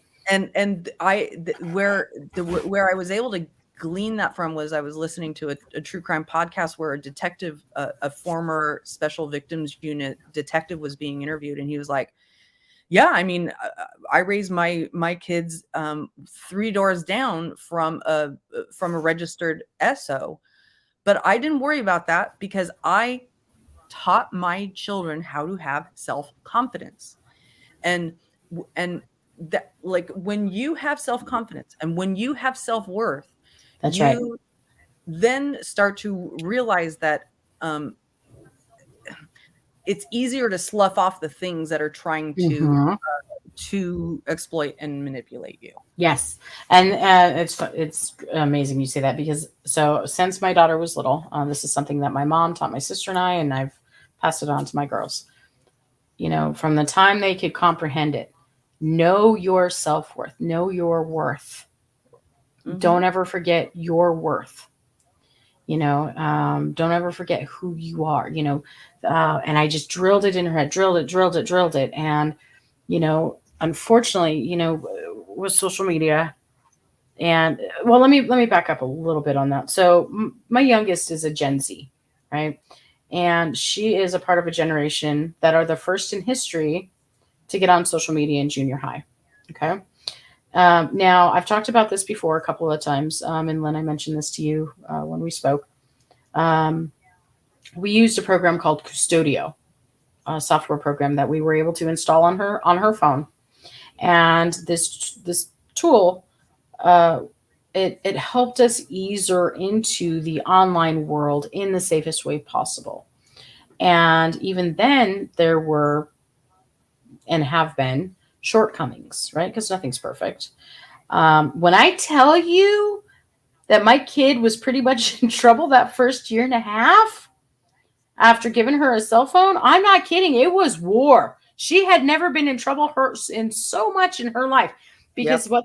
what this software program would do in real time, it would notify us if she's trying to get onto Google, if she's trying to get onto Snapchat, if she's trying to get onto Instagram. You know, they don't really care about Facebook. They think Facebook's for old people now. You know, but anytime she would try, and she would try all different kinds of ways. I mean, she's a smart cookie. Yep. And we'd get notified and we'd be like, hey, kid, give us the phone. Phone's gone, you know, for the day, for the week, for the month. And that poor kid, again, I'm not joking. She was in trouble for a good year and a half, and we were just beating our heads against the wall, you know. Yep. But and then we just slowly eased her into while backing up that self reassurance and again going back to knowing your worth. You know, Yeah. as we were building that up, putting, you know, they talk about this in the film. These kids, this Gen Z, this generation, for the first time ever, you have a group of kids who aren't going to get their driver's licenses, Yep. right? They're not taking healthy risks like trying out for a sports team. They're not going on first dates. They're so addicted and hyper focused on their online identity that all of that just kind of falls away and they've become so introverted. Hi, Yeah. just Bob. Hi, honey. Good. I'm glad you got a nap. Um, it's heartbreaking. Absolutely heartbreaking. It is. Yeah. But first of all, let me just say, TT, you flatter me with the TED Talks. That's very cute. Thank you. Yeah. um, so, um, Aw. what I've raised two boys. Okay, mine are 19 and 21. Okay, and so they're the same thing. They don't know life without devices and all this stuff. Mhm. And what I learned is, what you have to understand is that don't uh, kids are not old enough to consent to things, but they are being asked to consent to things all day every day by these Mhm. devices. So that's why it's incumbent upon parents to monitor and teach our kids about life through the use of social media, because Right. the so it should be just part of an integrated part of your parenting, of teaching them how to cope on their own, of learning how to know what to look out for and not shelter them, and like ride Right. along Yep. with them. And that was, it was tough. Like in my when my younger kid was a junior in high school, we discovered that he had freaking dating apps on his phone. I Oh. Oh my god, I hit the freaking roof. I was like, what the hell? You have a dating app, and we would check his devices pretty regularly, so it had just Hmm. happened, and he got he got his devices taken away for a bit for that one. Oh heck yeah. And I mean the utter outrage. I don't know about you. I know with mine, Yes. but I mean, if looks could kill, Oh, it's I'd the been end of the dead world. years ago. It's the Oh, end, it but you really have to is. teach them consequences. You have to teach them there's Yeah. a reason for this.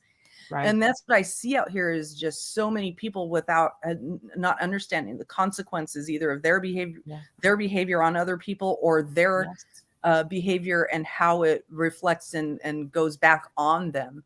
And Right. it's really hard to watch. But You know, when I you are a nurturing parent who knows how to teach kids along the way as things happen, and mhm. not shame them for it, because they're kids. They're just Right. learning. So it's not like they've done something wrong or horrible. Of course. It's that they're going to push the boundaries. That's what kids do. They're going to push. They're going to Yep. push in, and you have to show them what the boundary is, so Yep. that they're trained to know those boundaries when they go off in life, and those tapes are playing in their heads from their parents, of Absolutely. Yeah. Oh yeah. I call those the aha moments, when yeah. I was probably 23, 24, and some of I lost my mom when I was 17. Excuse me. Time for another cough drop. Sorry. I lost my mom when I was 17, and I make all the noise in the world right now. I was about 23, 24 years old, and I'll never forget the moment where I realized, I thought to myself, oh my God, my mom was right. And I've dubbed that the aha moment. Oh You yeah, know, yeah, the, yeah. oh, she was right. This really does suck. The real world really does suck. It is a lot harder than I thought it was, because I'm going through it right now with mine. She has a permit, we're driving, and I'm like, use your blinker. I know. Hey, slow down, or move all the way up to the line. I know. Okay, Miss Thing, you know it all. Let's pack your bags and let's see how you do out in the real world. That's what I'm saying in my head. But they don't know, right? That's the thing. They don't know. Yeah, they say they know it, but they really don't. And it's our Right. job to just kind of guide them. And you got to deal with the I knows 400 times a day. But That I what's so oh, go ahead, sorry. I was just gonna say I know in the long run, and thank God for my stepdaughter, my eldest, I got to see it come to fruition, right? Mhm. And she came out the other side okay. She's successful, she's happy, she's healthy. And I know this one will be too. It's just when you're in that moment, ooh, Yeah. and then you throw social media and technology into it. It's just that, man, they've made our job so much harder. So, Grandma Sherry, I'll address your question in the best way I can, and I was just about to bring something up about Hmm. my kids along those lines. So, my goal was to always raise my kids in a way that when they went out on their own, they were self-sufficient. Mhm. They were equipped to handle life, right? Yeah. And bear in mind, we raised our kids in the city of San Francisco. Now, we were in a very, very nice part of San Francisco, but to go to school, they had to walk through some of the worst neighborhoods in San Mm. Francisco. So, Mhm. they knew so I in my mind was thinking, well, my kids aren't sheltered because they've been Mhm. raised in a very diverse place. They've seen violence on the streets. They know what to watch out for on the streets. Yeah. But then when my kids went to college, I was surprised that my older son was like, "Yeah, I feel like you sheltered me." And Really? yes, and I was like, "What?" And and I think it was because what we did was we were really constantly guiding them and constantly kind of steering them. Mm, Eh, sure. there's just this fine line between hovering and neglecting, Right. sometimes. Right. So, um, I think that in terms of answering your question, Grandma Sherry, the best way to teach kids with social media is to be an active part of the discussion. It's not a one and Absolutely. done teaching. It's not one Yep. and done. Yep. It's to have active, engaging conversations about their experience on social media and not Yep. shaming them, Yes. not making it a confrontational conversation such Oh that you yeah.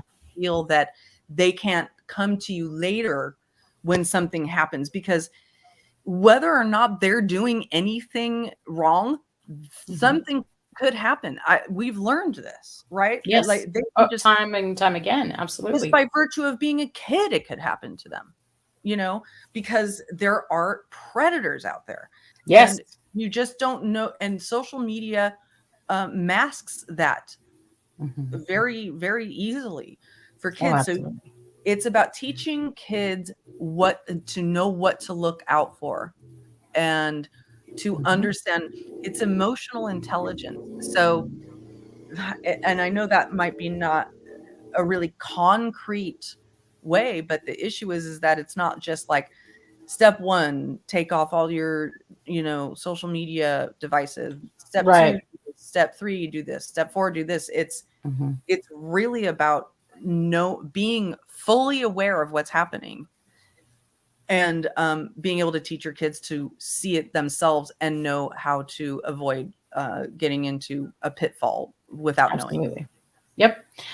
For those of you that have been around for a while, I covered the MNSFW story and Twitter. I mean that one. Whew. You've got these young kids using Twitter. In this dark corner of do we call it Twitter now or is it X now? Oh God, I don't give a. I worked It's there. Twitter. I'm embarrassed. I'm embarrassed that I worked there. But yeah, go ahead. Go ahead. Yeah. So there's this dark corner of Twitter where these young kids are basically, you know, selling themselves. It almost looks like if you were to walk into a restaurant, a fast food restaurant, and there's a menu and they're selling pictures. Right. And Yep. it just was allowed to continue, and no one was talking about this. No one, Right. there. It linked back to human trafficking. Yep. It was astounding. Disturbing Guys, stuff. you can find that on my channel. It's when they're not looking, or when you're not looking, they are. Yeah. I'll go and find it in a little bit and drop it in chat. Um, it'll blow your mind. I Did you did that? I'm not aware of what that entire like I recently watched a documentary about a group called Cappers. Do you know what Cappers are? No. Mm-mm. Oh my God. These and this it isn't as much of a thing anymore, but you just have to be aware that this kind of thing can happen. Is that there were people who were going, kids were going live on like or on like whatever platform they could, even before some of these bigger like TikTok came around. Like, I'm Sure. thinking Like what was Omegle or yeah, Twitch. yeah, and they were going, or even just on Facebook. And Mhm. what would happen is these cappers would come in and tell it was an organized system of people who Oh called no. themselves cappers. There was an entire community on Reddit or something, or 4chan, where that called themselves cappers, and they would intentionally go into these kids' lives and tell them to do things like eat a banana or blah blah blah, and then they would screen cap it and then extort the Oh no. Yeah. So yeah, yeah. I didn't cover that like I didn't know the term, but yes, Mhm. in the Twitter story I did, there was actually I have a video of an FBI I think FBI director. He came out and he was talking about uh, kids being blackmailed with their own Yep. photos Yes. for with for money, and I was just was floored. And guys, just you talked about hovering and whatnot. So Gen X generation, right? We were latchkey kids. Moms, dads worked. We came home. We did homework. We did our chores. Half the time we were starting dinner, right? We had no supervision. We ran the town. We had to Yep. be in by the time the streetlights came on. That's how we lived. Having a child now as a Gen X parent, all of a sudden I was like, I don't want you going outside by yourself. Like, I had to find that fine balance, as you talked about, of not hovering, but making Yeah. sure what I had learned the hard way. Because we always want better for our kids. We don't want our kids to learn the hard way. Some of them, listen, I am a true believer in tough love. I think sometimes tough love is the best kind of love for certain things. And because it's that life lesson, it humbles you. Humility is big in my book. And if Yep. it's going to humble my kid just a little bit, absolutely. Yep. But at the same time, I'm like, you're not walking down the street over around the corner where I can't, no. Right. So yeah, it is that real fine. Now, I want to kind of switch gears just a little bit. And because we kind of talked about mental health in kids. What about Mhm. mental health in adults? So I'm going to bring it back here just to YouTube because I've experienced this myself. How many self harm, whether attempted or threat of self harm situations, have any of us seen in the last year or last two? Too many to count. Right. So for me personally, like I was thinking about this as I was getting ready, the last 48 hours. Me personally, four. And one of them actually put me in therapy. Oh my god. It was a gentleman in another community who faked shot himself in the head, and he used a squib pack on the back of his head, Oh and he my was god. outdoors, and I watched him put the gun in his mouth and pull the trigger, Oh and the my back of his head god. blew out. It was terrifying, That's and horrible. it again put me right into therapy. I've never seen anything like that, and I never want to see anything like that again. He's okay. He's fine. He's back on YouTube. You know. So what do you folks think? What brings people to that point on here in such a public way to do things like this? What drives that? Right, Chris? Right? Amen. Amen. Right. How much life took that so bad? Right? Attention. Right. Exactly. It's for the attention. It's attention. And you know, And I had a woman a couple years ago, in my messenger telling me, I'm ready to, commit blah blah blah blah, and I'm done. And I was like, mhm, get the fuck off of YouTube. Just leave. yes. Like, do not. She's like, I'm gonna do this. Oh, I was like, Chris. nope. If you're talking this way, the last place you should be is YouTube. So when Absolutely. people come onto YouTube and talk about that, threaten it, say that they're sitting there with a fucking gun in their hand and they're at their last moment, Mm-hmm. the answer is get the fuck off of YouTube. Get Amen. the fuck Yep. off of YouTube. And that is Yep. tough because that's the last place you belong. If you know that YouTube Yep. activity has driven you to that point, then Yeah. why take that topic onto YouTube to Mhm. stoke it further and also trigger many other people who actually Yes. may really feel that way? Right. Right. Even, if you're faking it, they Mhm. might really feel that way, and they might really do that, or you might just send a subscriber like you to therapy because you faked it. I mean, that is nothing pisses. I have immense, immense empathy for people who are going through such a dark time that they feel like they need to do that. Um, Right. but YouTube is literally the last place. If they have the time to go onto YouTube and talk about it and threaten it and get attention for it, they have the time to look up, to call the hotline. It's Yes. 988, you guys. It's easy. It's Yep. 988. That's not our thing to solve. We can't. In fact, No. it's a setup for failure, Yep. because Yep. no matter what, the people on YouTube are going to fail you if you think that you're going to be able to come to YouTube and get some sort of satisfaction out Right. of that kind of attention. Right. What up, Dan? No, you're absolutely right. Now, Oh, that's horrible, Chris. yeah, I'm sorry. I'm reading these right now. Oh, yeah, damn. Oh, Jet's mom. Wow. Okay, so this is what we were talking about a little bit earlier. We had a friend's daughter who was extorted because of something Yeah. like this. So, like the photos. Oh, yeah, it happens. It absolutely happens.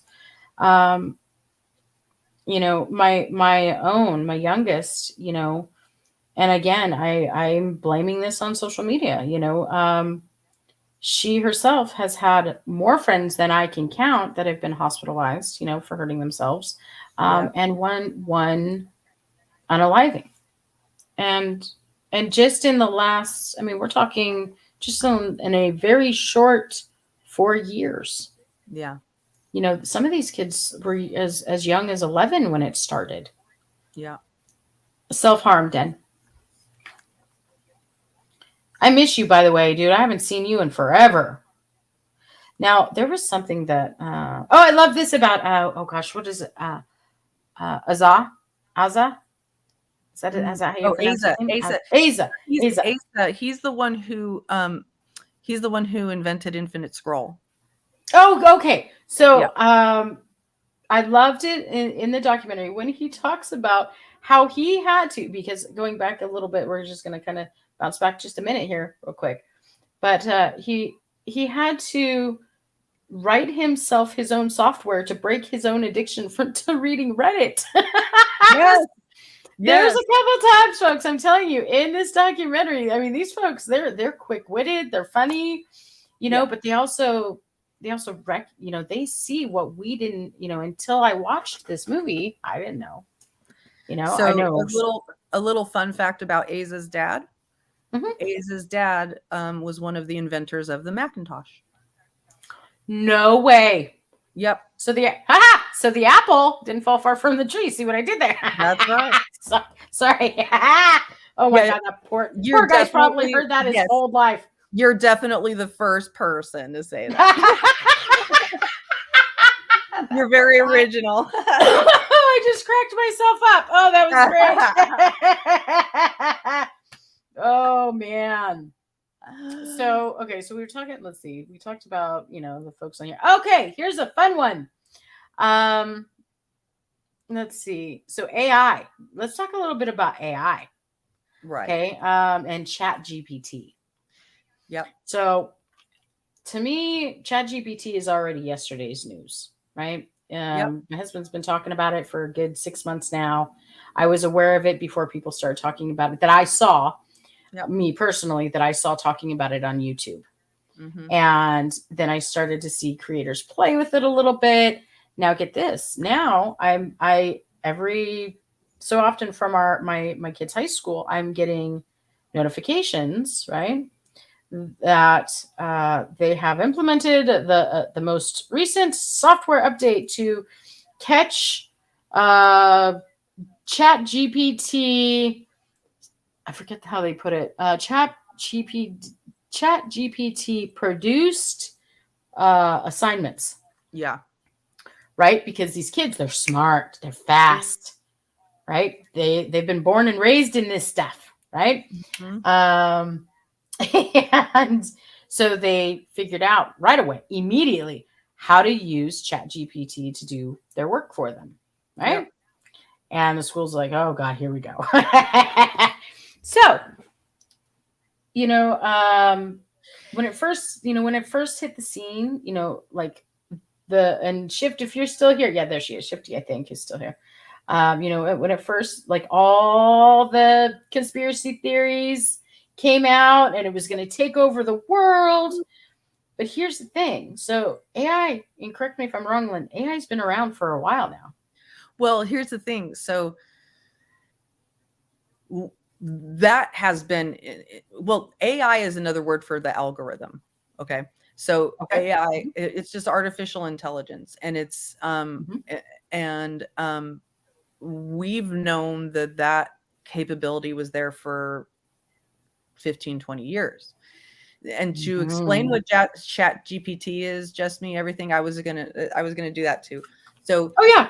it's an artificially intelligent powered application where you can give it very simple text instructions, and it will write out, like, I can say, write me a biography of Lynn from Checkmate Humanity, and it'll write out it'll produce a biography about me. It'll scrape the web for my information, Mm-hmm. and then it will and it'll create a biography about me. I could say 2,500 words or 500 words, and remember to include this and this, but just a few different points, and then it'll write that whole thing.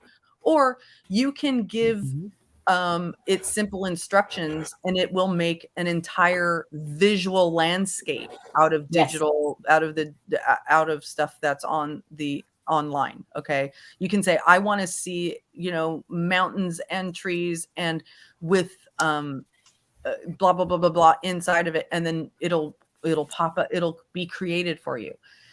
Mm-hmm. In fact, Aza, the guy we were just talking about, has produced beautiful music using AI. Oh, yeah. Okay. Mm-hmm. So so there are good things about it. It can cut down on the production time of any content creation, but it also gets things fantastically wrong, horribly wrong. Mm-hmm. And it's not easy. Sometimes it's not easy for the plain eye to detect that it was done by ChatGPT. I was actually just, or any kind of, AI. Yeah. So I Mm-hmm. was just reading an article about today, that would just came out today, about the backlash, like, came out to big fanfare, ChatGPT and things like it, from Meta and Google, and those. And when people started to use it, they saw how wrong it was. Even though it was an amazing, mind-blowing technology, it was Mm-hmm. also so wrong. But also, it, it doesn't label itself as, I was generated by ChatGPT. So Right. Right. so what so the government is now saying, and this is a long time coming. It's not, the technology industry has not been regulated at all, you guys. Okay, it just Right. hasn't. So It's the wild, wild west. especially social media, it's Mm-hmm. if you if you don't like the way things are going right now on social media, a lot of that has to do with, because there's nobody looking out. So there's no overdog saying, hey, you're going to get consequences for producing this kind of technology that does this. So the government is going to regulate it at some point. It's just Oh, taking yeah. a damn time. And one of the things that they've talked about doing is making sure that any kind of AI generated content has a watermark on it automatically. Oh, good. Yeah. Whew. Um, yeah, yeah. So the poor kids. No more cheating. No more cheating for you. So there was actually, in talking about AI, there was a gentleman in the documentary, Sandy something. He was former operations manager for Andy Facebook. Parakilis, you know where he works now? No, where? Apple. Does he really? He does. He Oh, was one of my best friends there. Sandy oh, So he was one of Facebook's first whistleblowers. Okay. He worked Mhm. inside at Facebook, and inside at Facebook, he was saying, you guys, there's something wrong. We're going to get fined, because there are FCC, their communications regulations that have not caught up at all to technology at all. So, but bottom line is, he was saying, we're in trouble. We're releasing data to bad actors. And they were like, blah, blah, blah, blah, blah. So he left and he joined this movement that we started. And then one of the things that the Center for Humane Technology does most is actually consult with these tech companies and advise them on this stuff, so that they all know this. They're just really slow in implementing change. But Apple was the first, Tim Cook was the first to really recognize that his platforms and his company's responsibility in this. And he saw Sandy's work, and he hired Sandy as basically the steward of this thinking, of this understanding at Apple. So all this to say that this awareness is within these tech companies. It just takes them a really, really long time to really implement change that has already kind of run away from them because of the intelligence of the system. I think I might have accidentally sorry. I'm so sorry. I think Tiff Mafia, can you confirm, do you know who the Brutally Lauren is? I think I don't know if I accidentally, I looked down and my hand was on the phone. Oops. I'm so sorry for interrupting. So real quick here also, so digital denizen, it's den.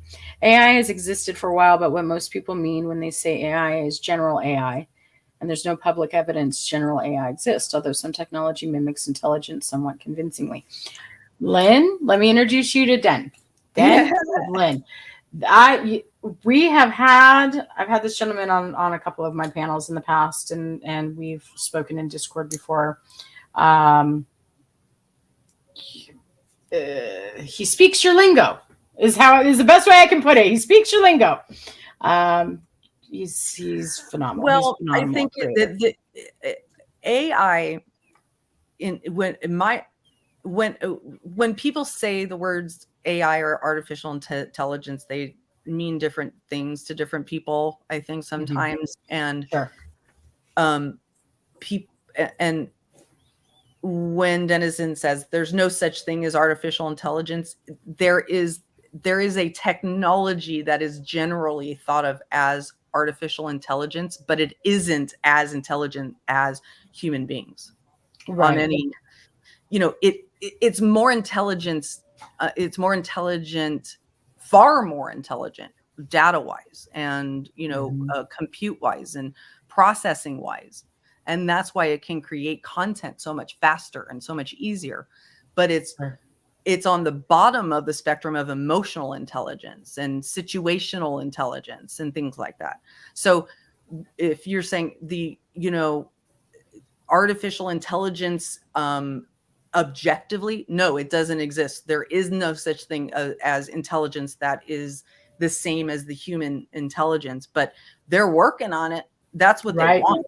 That's and it is intelligent to be able to predict what you are about to type into your browser. Let's see. Welcome, Squall. So we talked to, I started to mention Sandy. He said what a lot of us, like we were just joking about Shifty, we were talking in chat, GPT writing a poem for us. We just kind of make light of it or joke about it, right? And I don't know if it's because some of us are just freaking just straight up terrified, or it's, we handle everything with humor. Don't know. Anyway, but this guy was dead serious. He says there are only a handful of people at each of these large tech companies, again, that understand how these systems work. And even then, they don't fully understand what's going to happen with a particular piece of content. It's exactly right. Yeah. Holy cow. As human, right? He goes on to say, as humans, we've almost lost control over these systems because they're controlling the information that we are currently seeing. Yep. They're controlling us more now than we are of them. I was like, oh, hell no. I was like, pausing. That was a little too much for me at that moment. I was like, oh, please don't lose control. Well, Please don't lose control. the issue is that they developed this technology to constantly be learning from our behavior, and it in itself modifies based on our input. Okay. Right. So it's constantly updating, it's constantly learning. Right. And a lot of times they don't, even though they were the ones developing the technology that has the ability to do that, they don't know what it's going to then do all the time. Right. Oh, it just kind of gives me the heebie-jeebies. Just a little bit. So you don't, and it doesn't become real to people until something happens to them as a result of this system and they look into it. Or like, just imagine, somebody using ChatGPT to accuse you of murder or something. Right. And nobody can nobody can prove that it wasn't, because it was so it was so convincing to so many people. And even if somebody is able to debunk it and say, oh no, that was generated by ChatGPT, now the lie has already traveled around the world much faster than that truth is going to. Right. Well, and we see that here every day on YouTube, just on YouTube. Yeah. Something is spoken, right? And it is taken as fact. No proof needs to be shown, nothing. It is spoken, somebody hears it, they move on to the next channel, they repeat it in a chat, and it is now fact. Yep. It's just that quick. So, okay, Den says, not only are they working on it, let me go back to this one. Not only are they working on it, but it may exist and control our society already. But what I have seen so far is just convincing mimicking and regurgitation of human intelligence or elaborate databases. Correct. Exactly. Yeah, that's right. And the AI that does exist, which is not actually intelligent, is already controlling us more than we control it. Most Americans are already trash humans and being influenced by their phones. And it depends on how you define it. So intelligent can be defined as processing speed and quickness, and intelligence can be defined as situational awareness and social, emotional intelligence. And what the AI does not have, it's like at the 2-year-old level, is emotional intelligence. It just doesn't have that. Right. And so it can't be out the mediator and arbiter of our disputes, but that is what YouTube does on this platform, is uses AI to determine whether, who gets their channel taken down or their thing taken down, their video taken down, before really looking at before any sort of human engagement happens. Oh, right. Yeah, absolutely. Yeah.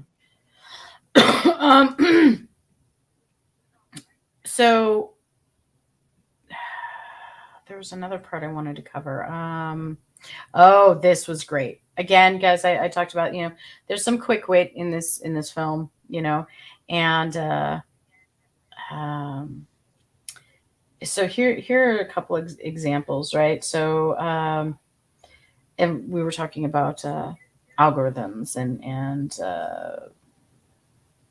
I'm trying to give you guys a good example here. So if you were to go to Google right now and type in climate change, this is how finely tuned these algorithms are, right? To focus on you specifically, just you, and then just me, and then just the next person. Okay. So if I were to sit here right now and go to Google and type in, I found this was awesome too. Type in, what was it? Climate change is, okay. I'm going to see something completely different than what Lynn sees. Right. And that's all depending on where you live, what it it looks at your previous searches, it looks at your previous interests, it looks at what you've paid attention to, right? Yep. And And your then it connections. auto And your what's that? connections. The And connections. connections, right? And then Mhm. it auto fills. You're gonna see. For me, it might autofill climate change is a hoax, right? Because conspiracy theories, right? Mhm. For Lynn, it might say climate change is causing the destruction of nature. And Mhm. that is not a function of what the truth is, but where you happen to be Googling from and the particular thing Google knows about your interests. Exactly. Ooh, ooh. Now, and Right. this one had me giggling. The best analogy when they were talking about, how it's like personalized to each person. Um, I believe it was Roger who said this. There are 2.7 billion Truman shows out there. Yeah. I giggled. Oh, I thought that was the Oh my greatest gosh. analogy. You know what? It's so true because I remember as a kid, and I've shared this a few times, and then I've had people in the chat go, "Me too, me too." So it must be a thing. But when I was a kid, Mm-hmm. I fantasized that I was like, 6, 7, 8, 9, whatever. Mm-hmm. I had this fantasy in my mind that everybody in the world had their own movie going, and you had to fight to see how many people were going to come to your movie theater. Okay. And like I thought I was unique in having that fantasy when I was a kid, but then I said it maybe on somebody else's channel or on mine once, and like at least 2 or 3 people were like, "Yep, me too. I had that thought too." So it's a so that's what that is a Truman Show. Yeah, absolutely.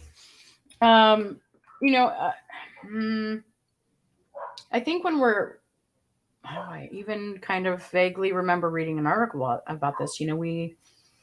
When we're at a specific age, in our adolescence, our world to us is so small, right? It consists of our family, our routine, right? We don't see the world for what it is. So yeah, I can absolutely see, us thinking or viewing this world in an almost kind of fantasy type way, right?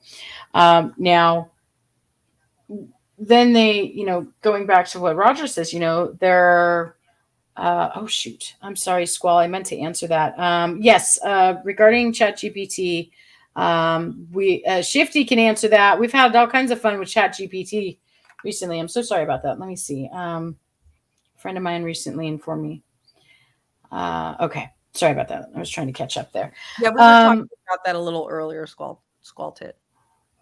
I love that name, Squalted. I Um, remember seeing Squall Tit around. I've seen that because it's a memorable screen name. somebody Shifty. I just saw them thank, or maybe it was Dawn. They thank somebody for heading on over, or putting them on over. Welcome. So Roger says each person has their own reality with their own facts, right? And over time, you have this false sense that because now again, I'm talking about, let's say you're on Facebook. Okay. So we've all become these people who, we all have our own reality, right? With our own, no, I'm saying this all wrong. What am I trying to say here? Well, When it comes to social media, go ahead. it might be going toward a thing that Shift just said in the chat is in a place believed to connect, it isolates. So yes. So Yes. I'll tell you, just in case you guys don't know, the reason why Google became a breakout star in the search space in the early 2000s is because its technology was based on a system called PageRank. All right, and Mm, the way a website was ranked in the search was by how many things linked back to it. Okay, okay. so what they did is they just basically looked for anything that linked. Like if I searched for Macy's, I guess, and there were more links back to Macy's all over the web than any other site, then it would take me to Macy's, or it would show me, it would rank the search results according to how many links went back to that page. Okay. Okay. So then, but they had to figure out a way to direct your attention to where advertisers are more likely to spend money. So then they started to corral users who were more likely to search for this thing or that thing or this thing or that thing. And it was all based on your search and your links and things like that. So what they basically do is say, okay, if they're in this specific digital bubble with these other people that are like them, they will be more likely to engage with the advertising content. There we go. Thank you. That's that's exactly where I was trying to go, because you see this here again. I'm going to use, we're here on YouTube, so I'm going to use it as an example. Um, we're around so many people, because the algorithms have kind of, all brought us together, right? And we all see it this way, and then we're looking over at the other side and going, well, they're dumb, they're wrong, because this is the information I have. They don't know what they're talking about, right? But the fact is, it's nobody's right or wrong. It's just we're being given certain information, right? Exactly. That they don't know about, and vice versa. Yep. And that's, to me, it's wild. And then people already have a tendency to do this thing with confirmation bias, right? Oh yes, absolutely. So you link that to your own tendency to do confirmation bias, only looking for information that will confirm what you already think, rather than looking for information that might dispute what you already think. And inside of these, algorithmic bubbles that are created for us, we're constantly being reconfirmed and reconfirmed. Our bias is being constantly reaffirmed. Right. And so I was going to ask you a question. How do we get out of the algorithm? There's no, you don't get out of the algorithm. It's just you always hear people, you need to change your algorithm. You need to wipe out your current algorithm and change your algorithm. It'll bring you new views. It'll bring you different topics. But we can't. Is that what you're like? It was a general question about the algorithm. The algorithm exists on social media. If you're going to engage in social media and the internet, you are engaging with an algorithm, and you just have to know that. You just have to know that there's no getting away from that. What it is about changing your interaction with the algorithm such that it changes its feedback to you. So, and on YouTube, I've experimented with this a lot, because I had a true crime channel, and then I decided to be a little bit more general purpose and not totally focused on true crime. But I found that that the algorithm does not like it when you are not sitting in a specific topic category. It wants you to be in to promote you, to give you more love. It wants you to be more generative, or giving to that topic, so that it brings more of it back to you. So if you don't, you were saying you just want to be you've said you just want to be general interest, and not, in general interest is a very broad topic, but the algorithm wants you to be, more specific than that. So we're constantly having a balance between, do I care? Like I've just personally decided, hey, I want my message out there, but I'm not willing to compromise myself to do that, or compromise my beliefs to do that. Right. So, but I am willing to put my content into a better, easier, detectable category, such that it will be recognized and promoted without exploiting it. Does that make sense? Right. Yeah, absolutely. It sure does. This just made me so just ugh. Like Shift. it just it I know. Every 3.4 months I hit up Land with the Bleeding Escape. Oh. So so this one like yeah, like we are isolated to our sector. Like wow. Right, like if you wanted to Oof. start a fresh, like let's say if we're talking about getting quote unquote getting out of the algorithm in YouTube terms, because it's Mhm. different for different platforms, okay? In terms of Oh, getting I'm sure. swept up in an algorithm that you don't want. So if you Mhm. if you want to change like start with a clean slate, you start a new channel, and then with that account, you don't search for the exact same things, you don't interact with the Right. same content, and whatever content you post is going in the direction that you want to go, not back Sure. to that same environment. Does that make Right. sense? Absolutely. Absolutely. Now, what happens if I were to do that and then and then my little shifty poo here follows me? Is she going to somehow, because she comes from over here now, and I'm now over here or over there, is she going to somehow bring a part of that old algorithm with her? Only a piece of it. It really depends on if she's more because she like just in this, we're just talking about shift as a general account, right? So Yep. whatever environment she comes from, those they might be more aware of you now because she came in, but they won't know why.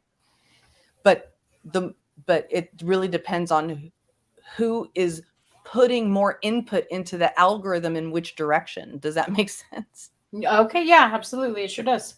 Yes, I did Um, digital denizen. I worked at Apple, Google, and Twitter, and many, many, many, many startups that I consulted with. so, um, back to Roger talking about the 2.7 billion Truman shows. He as he's talking about this, and each person having their own reality, he states that it turns out that once you're in that state, you're also easily manipulated. The same way, I love this. This was like, ooh, dude is spot on.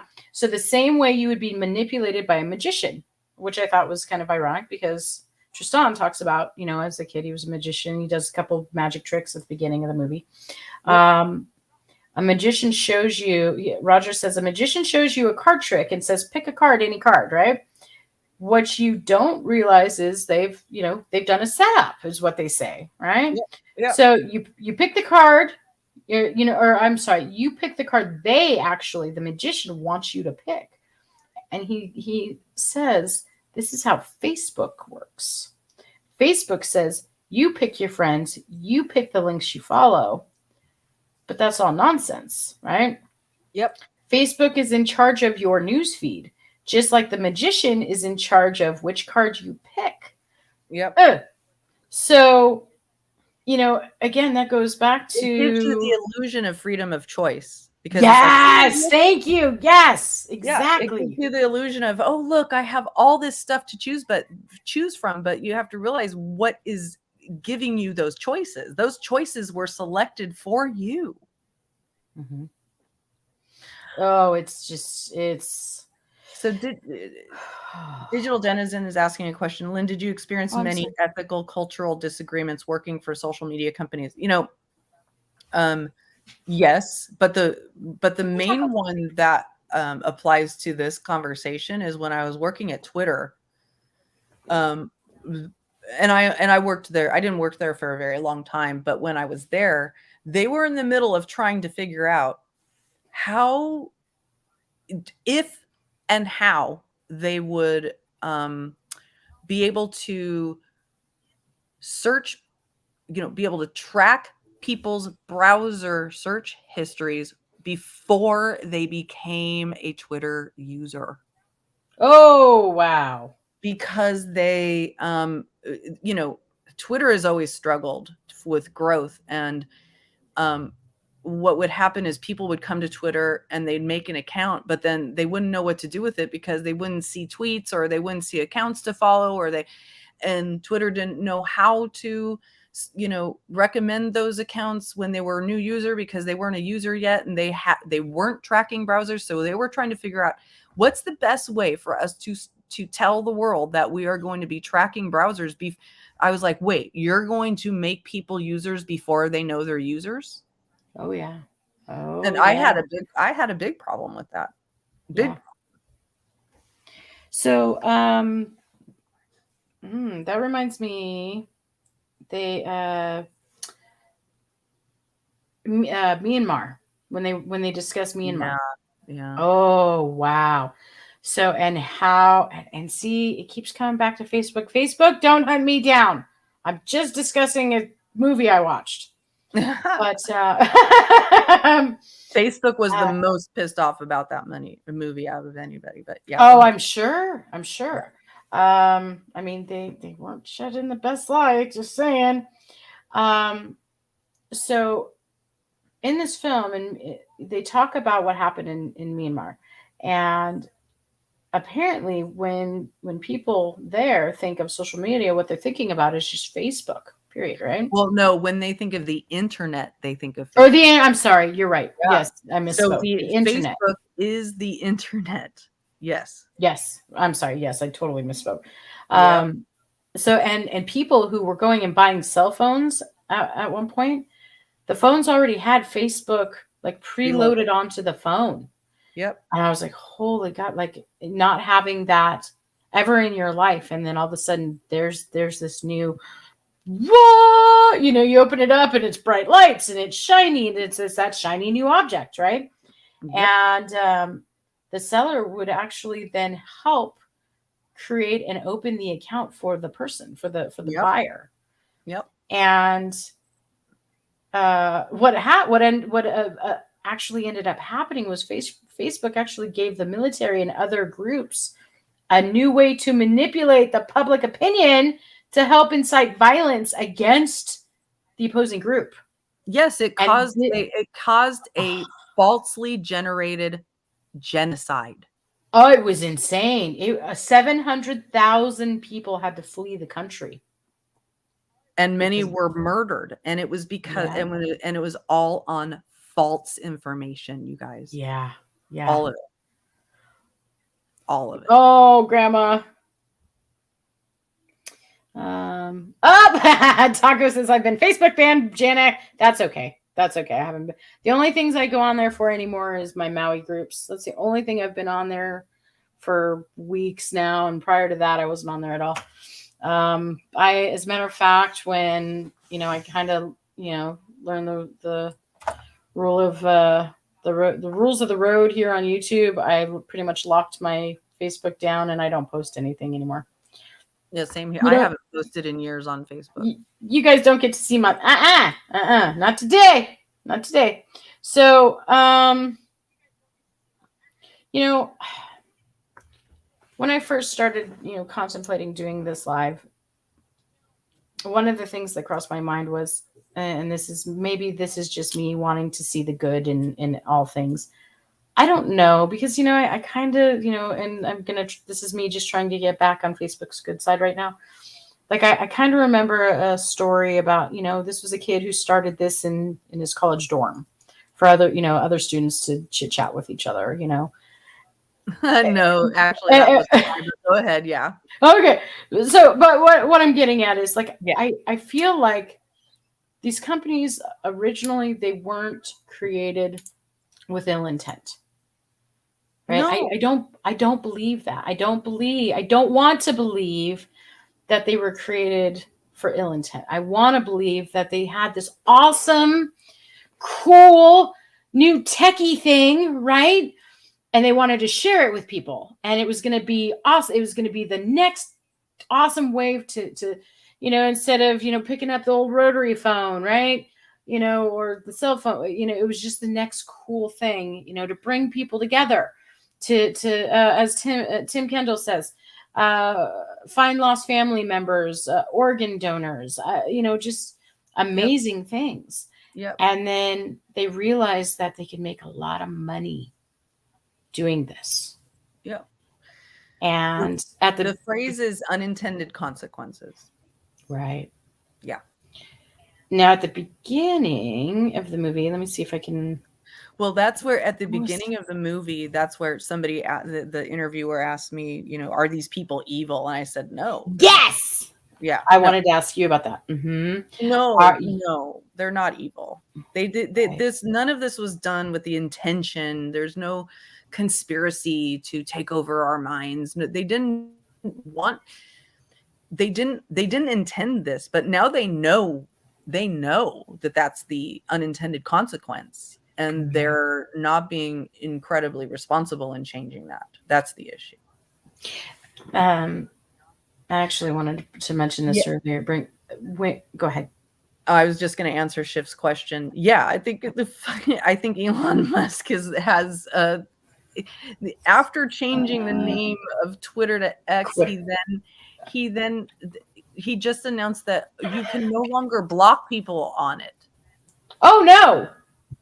I swear to God. Oh, okay. We are removing the block feature. He's a and free speech, but you know what? Blocking people is free speech too. Right. Okay? What is he doing? You're not taking away people's free speech by blocking them. They can still go have that free speech. Right. And but I don't have to see it if I don't want to, and that's me exercising my free speech too. So I think Absolutely. that Elon the troll is running the company into the ground. It's too bad. Well, I do remember, Den. You might remember this too when I was doing the Twitter story. Maybe not. I remember at the time I was covering that story, he hadn't officially purchased the company yet, and I had a whole bunch of people in my chat telling me he's not going to buy it. He's not going to buy it, and I said, "Oh, he's buying it. He's going to buy it. Just Yeah. watch. It's coming. It's coming." I think he had like a certain deadline. You know, at the beginning of the film, you just mentioned it. I want to kind of touch on it briefly, where you were asked, who's the bad guy or something to that effect. I'm trying to remember the words to it, and I've watched it 6 times, but I think it's just because I'm all over the place. But I noticed none of you, as they were rotating through, you and Tristan, and there was a Justin. Is it Justin Rosenstein? Justin, Uh-huh. I Yeah. think his name was. There was a set. There's He invented the like button. Yes, that's right. He sure did. Yeah. Um. Oh my gosh. Oh, what is his name? Tony? No, something Toscano. He cracked me up because he says, yeah, you could tell he really was uncomfortable doing this interview. He's like, I actually consulted with lawyers for like 8 months. Yeah. He was a little freaked out about doing this film, you know, Yep. and but what I realized or what I noticed amongst all of you, they all asked you the same question, and you all went silent. Yeah. Because how do you answer, like, who's the bad guy in all of this? Yep. Right? And And then and that's just too easy. Like if we were to be like, oh well, that's it, it's Mark Zuckerberg or it's Larry Page or whatever, they're the Mhm. they're the evil ones, then oh good, then let's just incentivize somebody to go shoot him and think that that's the way to solve the problem. No, that's not it. Mhm. It's something that has gone way beyond any one individual. Right. Um I can't find it. Darn it. Oh, I'm so bummed. But I found it fascinating that, all of, you all came from such. Okay, so guys, about 30 minutes prior to this live, Lynn and I were talking backstage.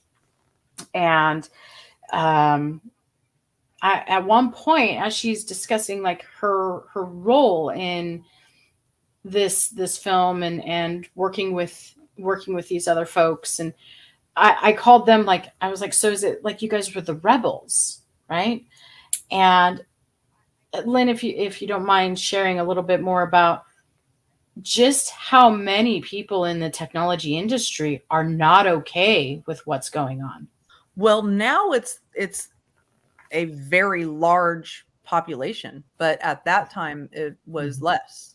You know, it was a growing concern. So what that, you know, the Center for Humane Technology and others like that nonprofit were made up of concerned former technology executives. And that was the compelling thing about it, is that we weren't just, you know, policy watchdogs going, hey, I think there might be something wrong here. It was actually people from inside who had developed technology saying, you know, basically whistleblowing, right? And when you talk about the silence and the terrified to speak out and all that type of stuff, that's part of the issue, is that a lot of people came out of these companies that are very litigious and will silence you with massive legal threats, with money. They don't threaten you with your life. They're not dirty that way. They will scare the shit out of you about, you know, whether it's worth it to do this if I'm going to lose everything because they're going to sue the pants off of me. And also they might ruin your career. You talked about Chamath a few times. Yeah. Chamath was one of the first, he was a president at Facebook for a while, and he was he was very close to the people at Facebook. And when he came out and started speaking out, his reputation was almost completely ruined. He was able to revive it, but he did kind of like a hostage apology video saying, well, yeah, you know, the people at Facebook, they're not that bad. That just gave me the chills again. There we go. Oh, that's so scary to think that he would have to do something like that. But yeah. I mean, you're going up against, you know, what I call one of the behemoths. Look, I went front and like I did something as benign as leaving Apple for a competitor, and they terrorized me legally for a week. Are you kidding? Just legally, they terrorized you because you left? Just because I left. Did you sign an NDA? Well, or did they threaten that? Well, you sign an NDA when you join the company anyway. So right. They thought that they just preemptively thought that I was just going to take all their trade secrets and hand them over to somebody. Oh, wow. So it went away, but that is just what happens. So it's a legal thing. It's not the kind of terrorization that you get on YouTube from individuals who are like, I'm coming to your house. I'm gonna pull up, Bubba. Yep. Oh, yeah. This person's address and what they look like, and they don't do that. Yeah. Oh, I can't believe people gross me out. Except for the exception. There is one exception that I have to mention, and that is eBay actually got some eBay executives got convicted of viciously stalking some people. Oh, viciously stalking some bloggers that were critical of eBay. Oh, so, dang. You know, so I'm not saying that every single tech company is out there is immune to this or not dirty, but you know, it can happen, but that is generally not the way the business environment works. You know, in the technology industry isn't generally corrupt. They're just incredibly greedy. They're incredibly greedy. You know, that's what they are. Yeah. Oh, of course. And again, you know, we talked about this earlier, you know, money, it comes down to money. Money makes the world go round. We learn this. I mean, going back to, all the way back to the Industrial Revolution, right? Like that's the last big thing, right? And then it was tech, right? Industrial Revolution, tech. Yep. You know, it was great, right? There was better transportation. There was, you know, everything was more streamlined. But it also, you know, and on the flip side of that, it caused actually more poverty, slums. And while the wealthy owners got wealthier, the poor got poorer, right? Yep. Illnesses spread, and then, you know, up to and leading to, or sounding like, you know, one of the prescription nouns, death. Yeah. You know, but we grew and we expanded, and, you know, but then, you know, so there's the good and then the bad. Artists and craftsmanship gone. Yeah. Right. Land taken. Pollution, you know, it's AFK Shifty. It's It's the good with the bad. And that's Yeah. the way I look at tech right Well, now. it's just a constant evolution. The way I look at the way technology changes the job landscape is that it just changes it. It will take away jobs, but the best way to move through that is to adapt and to change the way, change our Mm. skill set to adapt, like a lot of skill sets that are available to us in the, old landscape can be Mhm. transferred to the new landscape, and technology may help us do it better and Oh, faster, but we have darn to it. just be able to adapt and not like completely shut it down and resist it such that we Right. aren't able to learn and evolve with it. Does that make sense? Absolutely. And as a matter of fact, I really wish he was here. There's a gentleman that comes in. A lot of us here know him, Evil Terry. Hmm. Terry, don't kill me if I say this wrong. I believe he's a developer. Um, Back to the Chat GPT thing. We were talking about Chat GPT at one point, and he said, I accepted, I have accepted, or we discussed that we have 3 more years, and then our jobs will be obsolete. And so now it's all about learning how to work with it, or tweak what we know to fit this new model, right? For lack, what is this? The short answer to that is I don't think so, Grandma. That's Oh, I funny. was like, whoa. But that's what they did. They went fair game on this couple and terrorized them. They sent them Oh death. my gosh. They sent them dead animals to their door and shit like that. Oh, They followed kind of horse laid in the bed. Ooh. they flew to Boston from Silicon Valley and followed them around in rented cars. That's how they got caught. Oh So gosh. Oh, there's those a poor people. there's a documentary on it. So I was like, I'm going to have to look it up as soon as I'm done here, because now I'm going to go down that rabbit hole and find out about that. So Dan says the job economy appears to be in an accelerated decline regardless of AI. yeah, Yeah. I would agree with that. I would agree with Absolutely. And AI is accelerating it even more. Yeah. So yeah, when Terry was talking about it, he was like, yeah, like in 3 years, like, yeah, that's it. Our jobs will. And I mean, going back years ago, when, oh gosh, was it drones? I don't know. I remember even my own family. Again, my husband by night is computer geek, and they were talking about how everything is being run remotely now. And yeah. uh, there are some heavy equipment, pieces out there that are now being run remotely, right? So there's no need for an operator in a seat. And I'll Exactly. never forget, my poor brother-in-law is just in a panic because he is of this mindset that, oh my God, the robots are taking over the world. I'm going to be out of a job in a year. And my computer husband is like, no, that's not how this works. Yeah. maybe in 30 years, but not right now. They still need us. Well, So somebody has to operate them and program them and exactly. do the things that the robot won't do and can't do. Right. And that's what And and that's when he a lot actually of made us it. a lot of us and our parents were raised in a very long uh generation of believing that when you get into one career, that is your career for life. That is your one Right. job, your one career for life. Mm-hmm.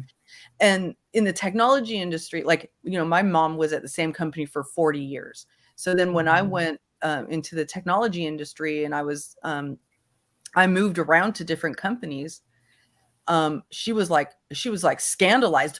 You weren't staying at Apple for 40 years? Like, Oh, you know what I mean? yes. And and I understand that, but that's the thing is that Mhm.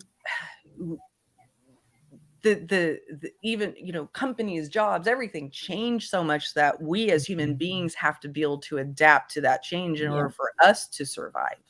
absolutely. Uh, so I want to ask you all a question. The ones that are still here in chat. What'd you all learn today? No, I'm kidding. Uh, That's a very open question. so after learning everything that you have today, right? Do you do any of you like look at social media any differently than you did yesterday? Waiting. Come on, StreamYard. Waiting. While we're waiting for those answers, I just want to Mhm. address Just Me Everything's question. How did you all come together to do the documentary? Oh, So, um, that's fun. by the time I met Tristan, who was really he was the person who really formed all of the ideas that were in that documentary, but we pulled from many other ideas and people and things like that in the industry. But by the time I met him, it was already underway, just by virtue of how important the message was and how many technology executives were willing to participate. And so a guy who had already won many awards with other documentaries was already completely engaged and very on board for doing it. So the entire time that I was working with them, that camera crew was following us around. So it was then just a matter of who do we interview, who do we keep in, who do we not keep in, and where is it going to be released and when is it going to be released. We wanted it to be released a year before, because we knew that this whole idea of this chat GPT was coming, like this generative, and we wanted to get out well before that, Sure. Mm-hmm. so that people understood how this stuff works. So Right. And you had mentioned, we talked about this before we went live. There were so many more people that were a part of this large group that actually didn't make the cut oh yeah, for the film. like I So I said, mean I was that interviewed for 4 hours and I'm in it for like 2 seconds. And it that's just a very normal thing. That's a very normal thing in media. That happens all the time. right. Like, people will Absolutely. Yep. get interviewed by the news for the first time, and they think that they were interviewed for 2 minutes and they're going to get a 2-minute slot on that, Mhm. on that piece that comes out, and it's like 10 seconds. That happens all the time. Right. Absolutely. And listen, you know, even though you didn't say much, what you said, and it more importantly to me, because I love observing, right? I'm a people watcher. Mhm. Your expression when they asked you that question said everything to me. Yeah. Um, it I remember really that did. It expression. really did. And then you're in another scene where Tristan's actually up on stage. I believe he might have been getting ready. Was he doing a TED Talk maybe? And you We were were sitting in the we were audience. preparing for an event that you should probably watch. You would probably like it. It was called, Ooh, let me write it down. oh no, God, I can't believe I named the event. I produced the entire event and everything. So he was rehearsing, and he was, very, very typically doing things very much on the fly. He was still developing all the ideas on the day before we were doing this major event. And so we were just in the audience, fine tuning what he was saying and stuff. Yeah. Okay. Oh yeah. So if you remember, yeah, please let me know. I would love to watch that. I Mhm. noticed as he was up there talking, I couldn't even tell you at the moment, just because we've been going for 2.5 hours now. As he was, giving his ideal, right? Like he was listing off all the different things, but he said, what's underneath all of that, right? So addiction, polarization, so on and so forth, and then what's underneath all of that causes all of these things. And they pan to you and you're just sitting there nodding like, yep. And Yep. I was all, yep. Because let me tell you, folks, watching this movie, I found myself so many times saying out loud to myself in my house, yep, or finding Mhm. myself nodding, or, oh my God, like, holy crap, I mean, it just brings that out in you. It's like, this is real. This is real. And you This know is a what real really, thing. just a little bit of inside behind the scenes information about that whole thing. Mhm. I worked with Tristan and that whole group for 2 years. And for Okay. most of that time, his mother was dying. And Oh. then she died like just weeks before that event that you're seeing. Oh man. And it was absolutely excruciating to see him Oh. going through that, because he's an only child. and he has no, Oh, bless his heart. and she was a single mom, and she was Oh, by all accounts an amazing person. And so he was having to go back and forth between taking care of his mother and developing like this groundbreaking yeah. message to the world, you know. Wow. And he was able to do that without, making us all a victim of his moods. I mean, he's many people are moody. Well, of Everybody's, course. especially Everybody in has their, high stress yeah, situations, but he of never course. took it out on us. He never like was like, "You guys, my mom is sick. You guys need to be nicer to me." Like the Right. behavior I've witnessed on YouTube and the way people are uh, Mhm. is just so It's vastly mind blowing, isn't what it? I'm used to. Yeah, yeah. Yeah. Oh, yeah. Listen, I can tell you without a doubt, like, I have never, ever in my life spent time offline with people like I've seen Yeah. act on here. I wouldn't. I would get up, I would laugh at them. I would get up and I would walk away. I mean, I listen, TT says something similar that I've always said. My cutoff game is strong. My Mhm. ignore game is even stronger. Mhm. Right? Sorry, not sorry. Like I don't tolerate that in my real life. And I found myself tolerating it on here and I was like, what is wrong with me? And I had my aha moment and I went, oh, no more.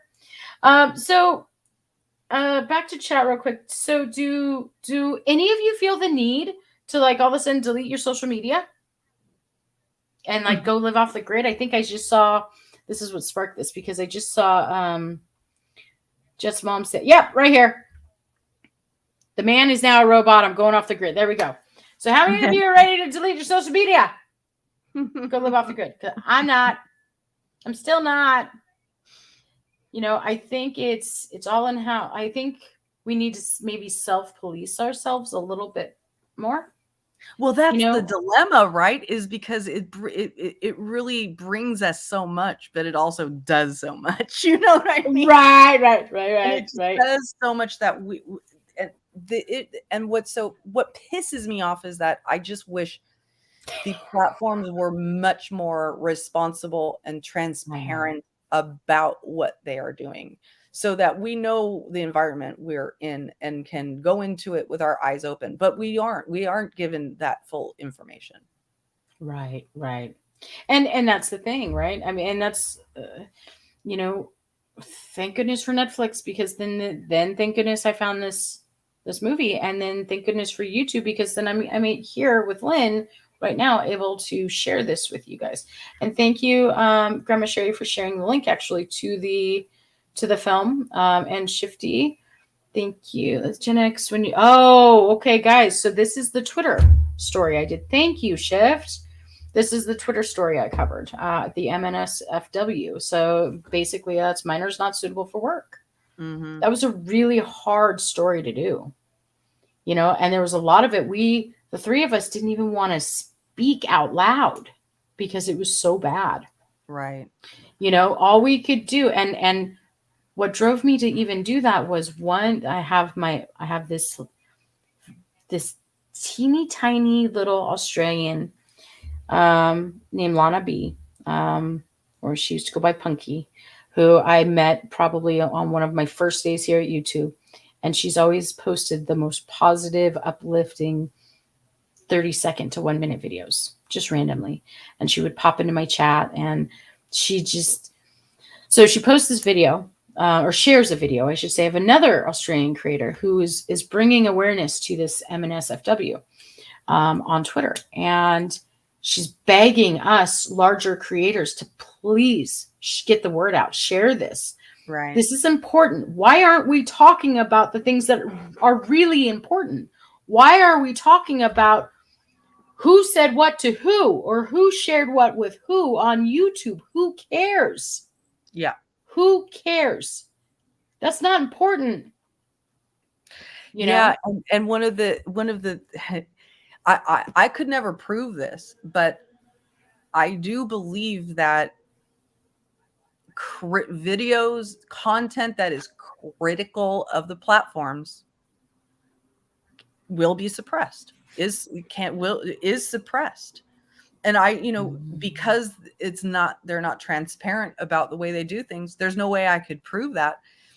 And I just got done earlier saying that I don't believe these companies are corrupt, but I do think that they're selfish and greedy, and that they will suppress people who, like me, who was an insider and is now not, and will come onto YouTube and criticize it. So I have a huge love-hate relationship with all of these social media companies, especially YouTube. I was at Google when YouTube was being acquired, so I have like a soft place in my heart. Sure.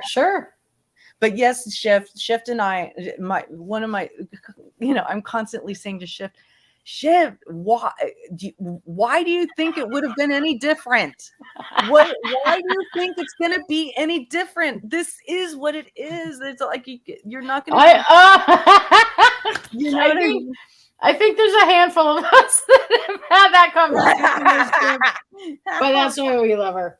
I want it to be different too. It's just that it's not. And Chris is asking, do you think Ashton Kutcher did a good job playing your boss? Oh my God. That movie. That was the worst Steve Jobs movie I've ever seen. The movie I endorse about Steve Jobs, the one that was most accurate and well done in my opinion, was called The Man in the Machine.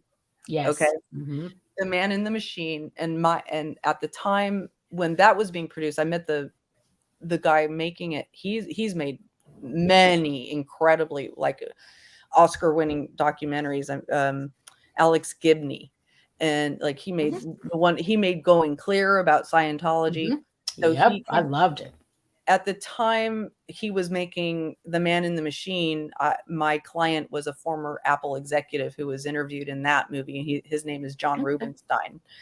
So I was kind of on the inside of that a little bit as well. But The Man in the Machine, that was the best one about. Yeah, I believe I did see that one. Yes. So I have this weird. I wish my brain would work this way with everything, but like movies, titles, I can walk into a room and hear a note from a film, just a single note played, and I'm like, oh, it's this movie. And I don't name off their character names. I name off their, I guess you'd call them their stage names, right? Because we all know they have stage names. Name that movie, yeah. Ellen DeGeneres had a game show, and at the end, it was like you had to name off these celebrities and hit a button, and the goal was to get to 10,000. I don't even remember what it was called. My kids loved it though, and every single time I would have won. And what I tried to tell my kids is the problem is getting to that point at the end. These crazy stunts and things they had their contestants doing, I would fail miserably. But you get me to the end, and I would win every single time.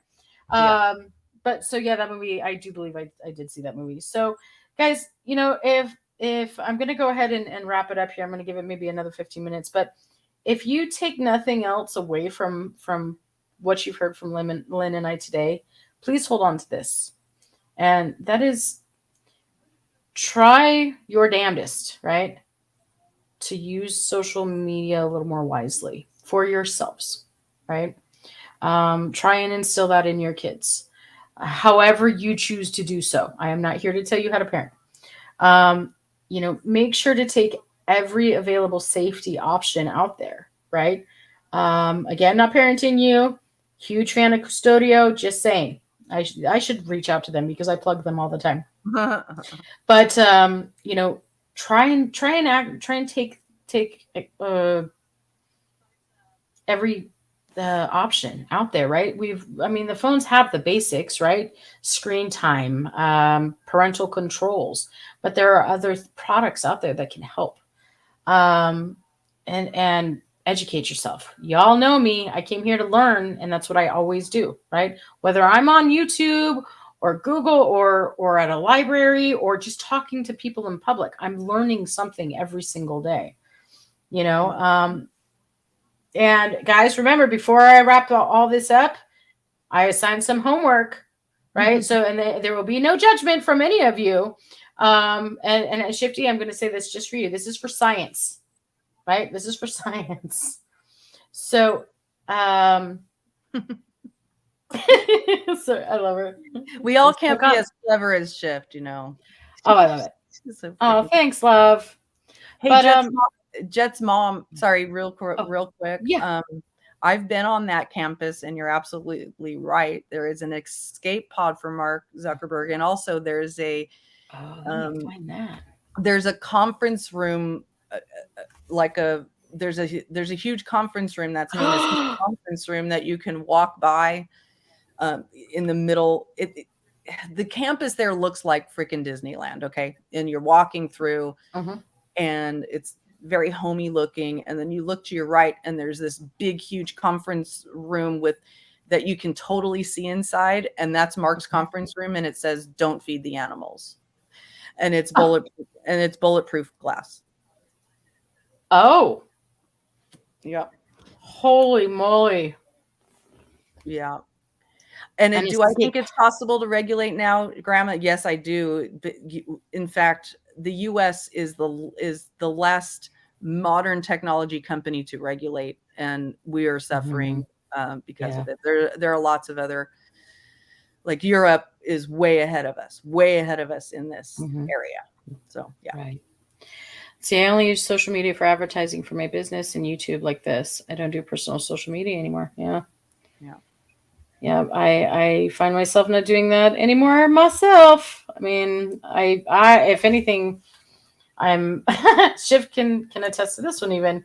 You know, the only time I'm on Instagram is to watch cute, you know, funny little animal videos, right? Or like those like amazing outer spacey photos. Ooh, like I could fall down that rabbit hole, just look at those pictures all day long, even though they're like completely over the top photoshopped. They're still pretty. So, but guys, you know, go read a good book, even if it's on a Kindle like me. You know, I gave you two options actually. Actually, no, did I? Yes. Oh gosh. Jerome. Jesus, I'm horrible. Yep. His book, 10 Arguments for Getting Rid of Social Media Right Now, I believe is what it was called. And then, you know what I'll do, guys? I'll put the links in the description afterwards. But there's another one, Kathy O'Neill, I didn't get to really touch on. I loved her humor. She has a book called The Math something. Oh, I'm losing it, guys. Sorry, it's been too long. And I don't know her book title name, but she's a math person. Yeah. Oh, and algorithms. I mean, and how like algorithms affect us in really bad ways. I was like, here we go. Spend more time with friends and family, right? Take those healthy risks and remind your kids to do that, right? Because they're not doing well. You know, one thing I always encourage is definitely to take breaks, even longer breaks than just a day or two. Like take at least a 3-day break to get your brain used to not looking for those notifications. If you can take a week off, it'll completely reset your need to keep going back and back and back and back. Right. Now, and I'm not going to lie, like as much as I missed you guys, you know, that almost month that I was gone, you know, I felt great. You know, I felt better, you know, minus the cold, you know, minus those 6 days of having the cold. Oh, look at Jet's mom. Minus the 6 days, I felt amazing. And it was because it was like it's like a detox. Exactly. Right. Yes. Thank you, Shift. Coming in clutch for the Gen X. Thank you, girl. I appreciate it. Weapons of math destruction. Thank you, girl. Yep. Yeah. So, just me is asking if we're safe. You can mark me safe, Gen X. I have not been inundated by a tropical storm yet. Sweetheart, you're so sweet. Yeah. As a matter of fact, here, let me look out my window. Oh, if I can reach. It hasn't even started raining here. No. I mean, I live in a windy area anyway, and I've seen worse ones than this. So from what I understand, the mountain range is south of us, of where I'm located anyway, is stalling that storm. So Mm. so far so good. So thank you, love. Yeah, doing okay. It sounds like, and Lynn, you're doing good. Yep. And neither of us lost power. Nope. So there's that bonus. um, oh, as a matter of fact, I actually had a shout out for my folks, that may be in the path of the storm, because from what I understand, like this sucker's heading all the way up to Idaho and Oregon. Mm-hmm. And I know the desert areas, at least here in Southern California, are getting it. They're getting hit pretty good. Mm-hmm. And it's going to reach Arizona and Nevada. So you folks, all of you, no matter where you are within this path of the storm, be safe. Stay indoors, enjoy your weekend, read a good book, right? Get off the roads. I think they said, like, what is it? The last time we had a storm like this was like 1939. Oh, wow. Right? There he is. God dang it, Terry. And I'm getting ready to wrap it up. Ah! Well, I'm not Terry. convinced he's real since he came in at the last of the stream. I'm kidding. Right? I'm Dang it, kidding. dude. Terry, we had a whole conversation about ChatGPT and all the things. I'm disappointed in you, sir. Of all the lives I have ever done, this one was the most important, and you were not here. Sorry. he likes to give us Shifty, back me up. He likes to give us grief. So yeah, for me personally, I am interested in how this storm turns out for all of us, because I wasn't born in 1939. So Lynn, any last words you'd like to share? No, just, well, first of all, thank you very much for hosting this conversation. It's so important. It's my why, it's my cause, it's part of my need to help people and to help people know about all of this. And thank you to everybody who has been such a great participant in this conversation. And just be aware, just have your eyes open. That's all. Have your eyes open, and please open other people's eyes around you, because it's just one of those things that you just don't know until you know that this thing exists that can have a massive impact on your life or just the world, without anybody even seeing it. It's right. Or knowing it's even happening to them, right? Like you have zero awareness that this is going on. I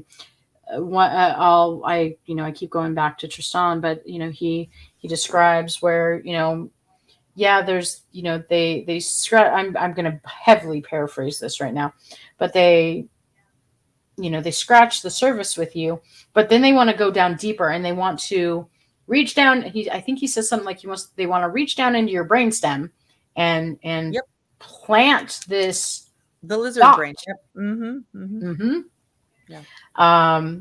To get you to focus your attention, on what they're showing you, and then, in saying that, control what we're doing. Oh God.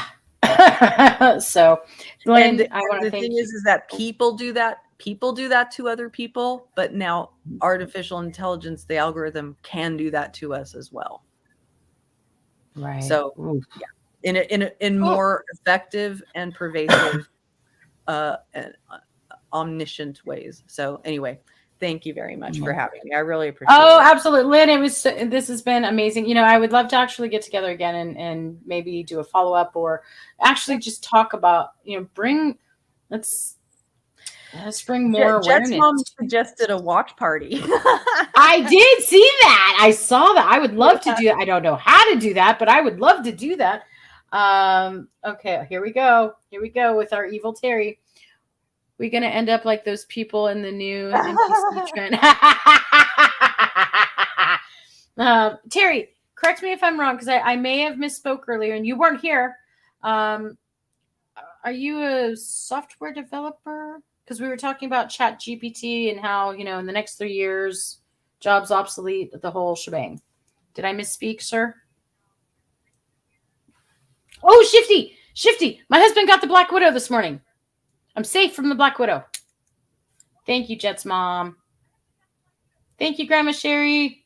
I just got to wait for Terry to answer this question because I hate misspeaking. Just mom, you had tickets.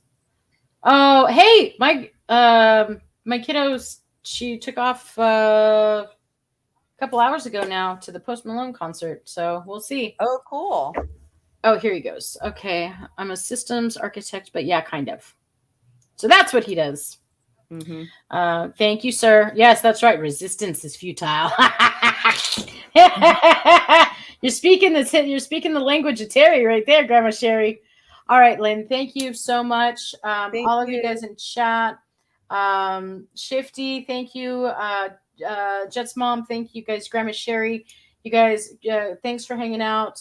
Chris, you guys have all been awesome. Den, if you're still listening, I miss the heck out of you. Oh, it's okay, Willow. I miss you. I'm sorry I haven't been around much. Sticky, good to see you.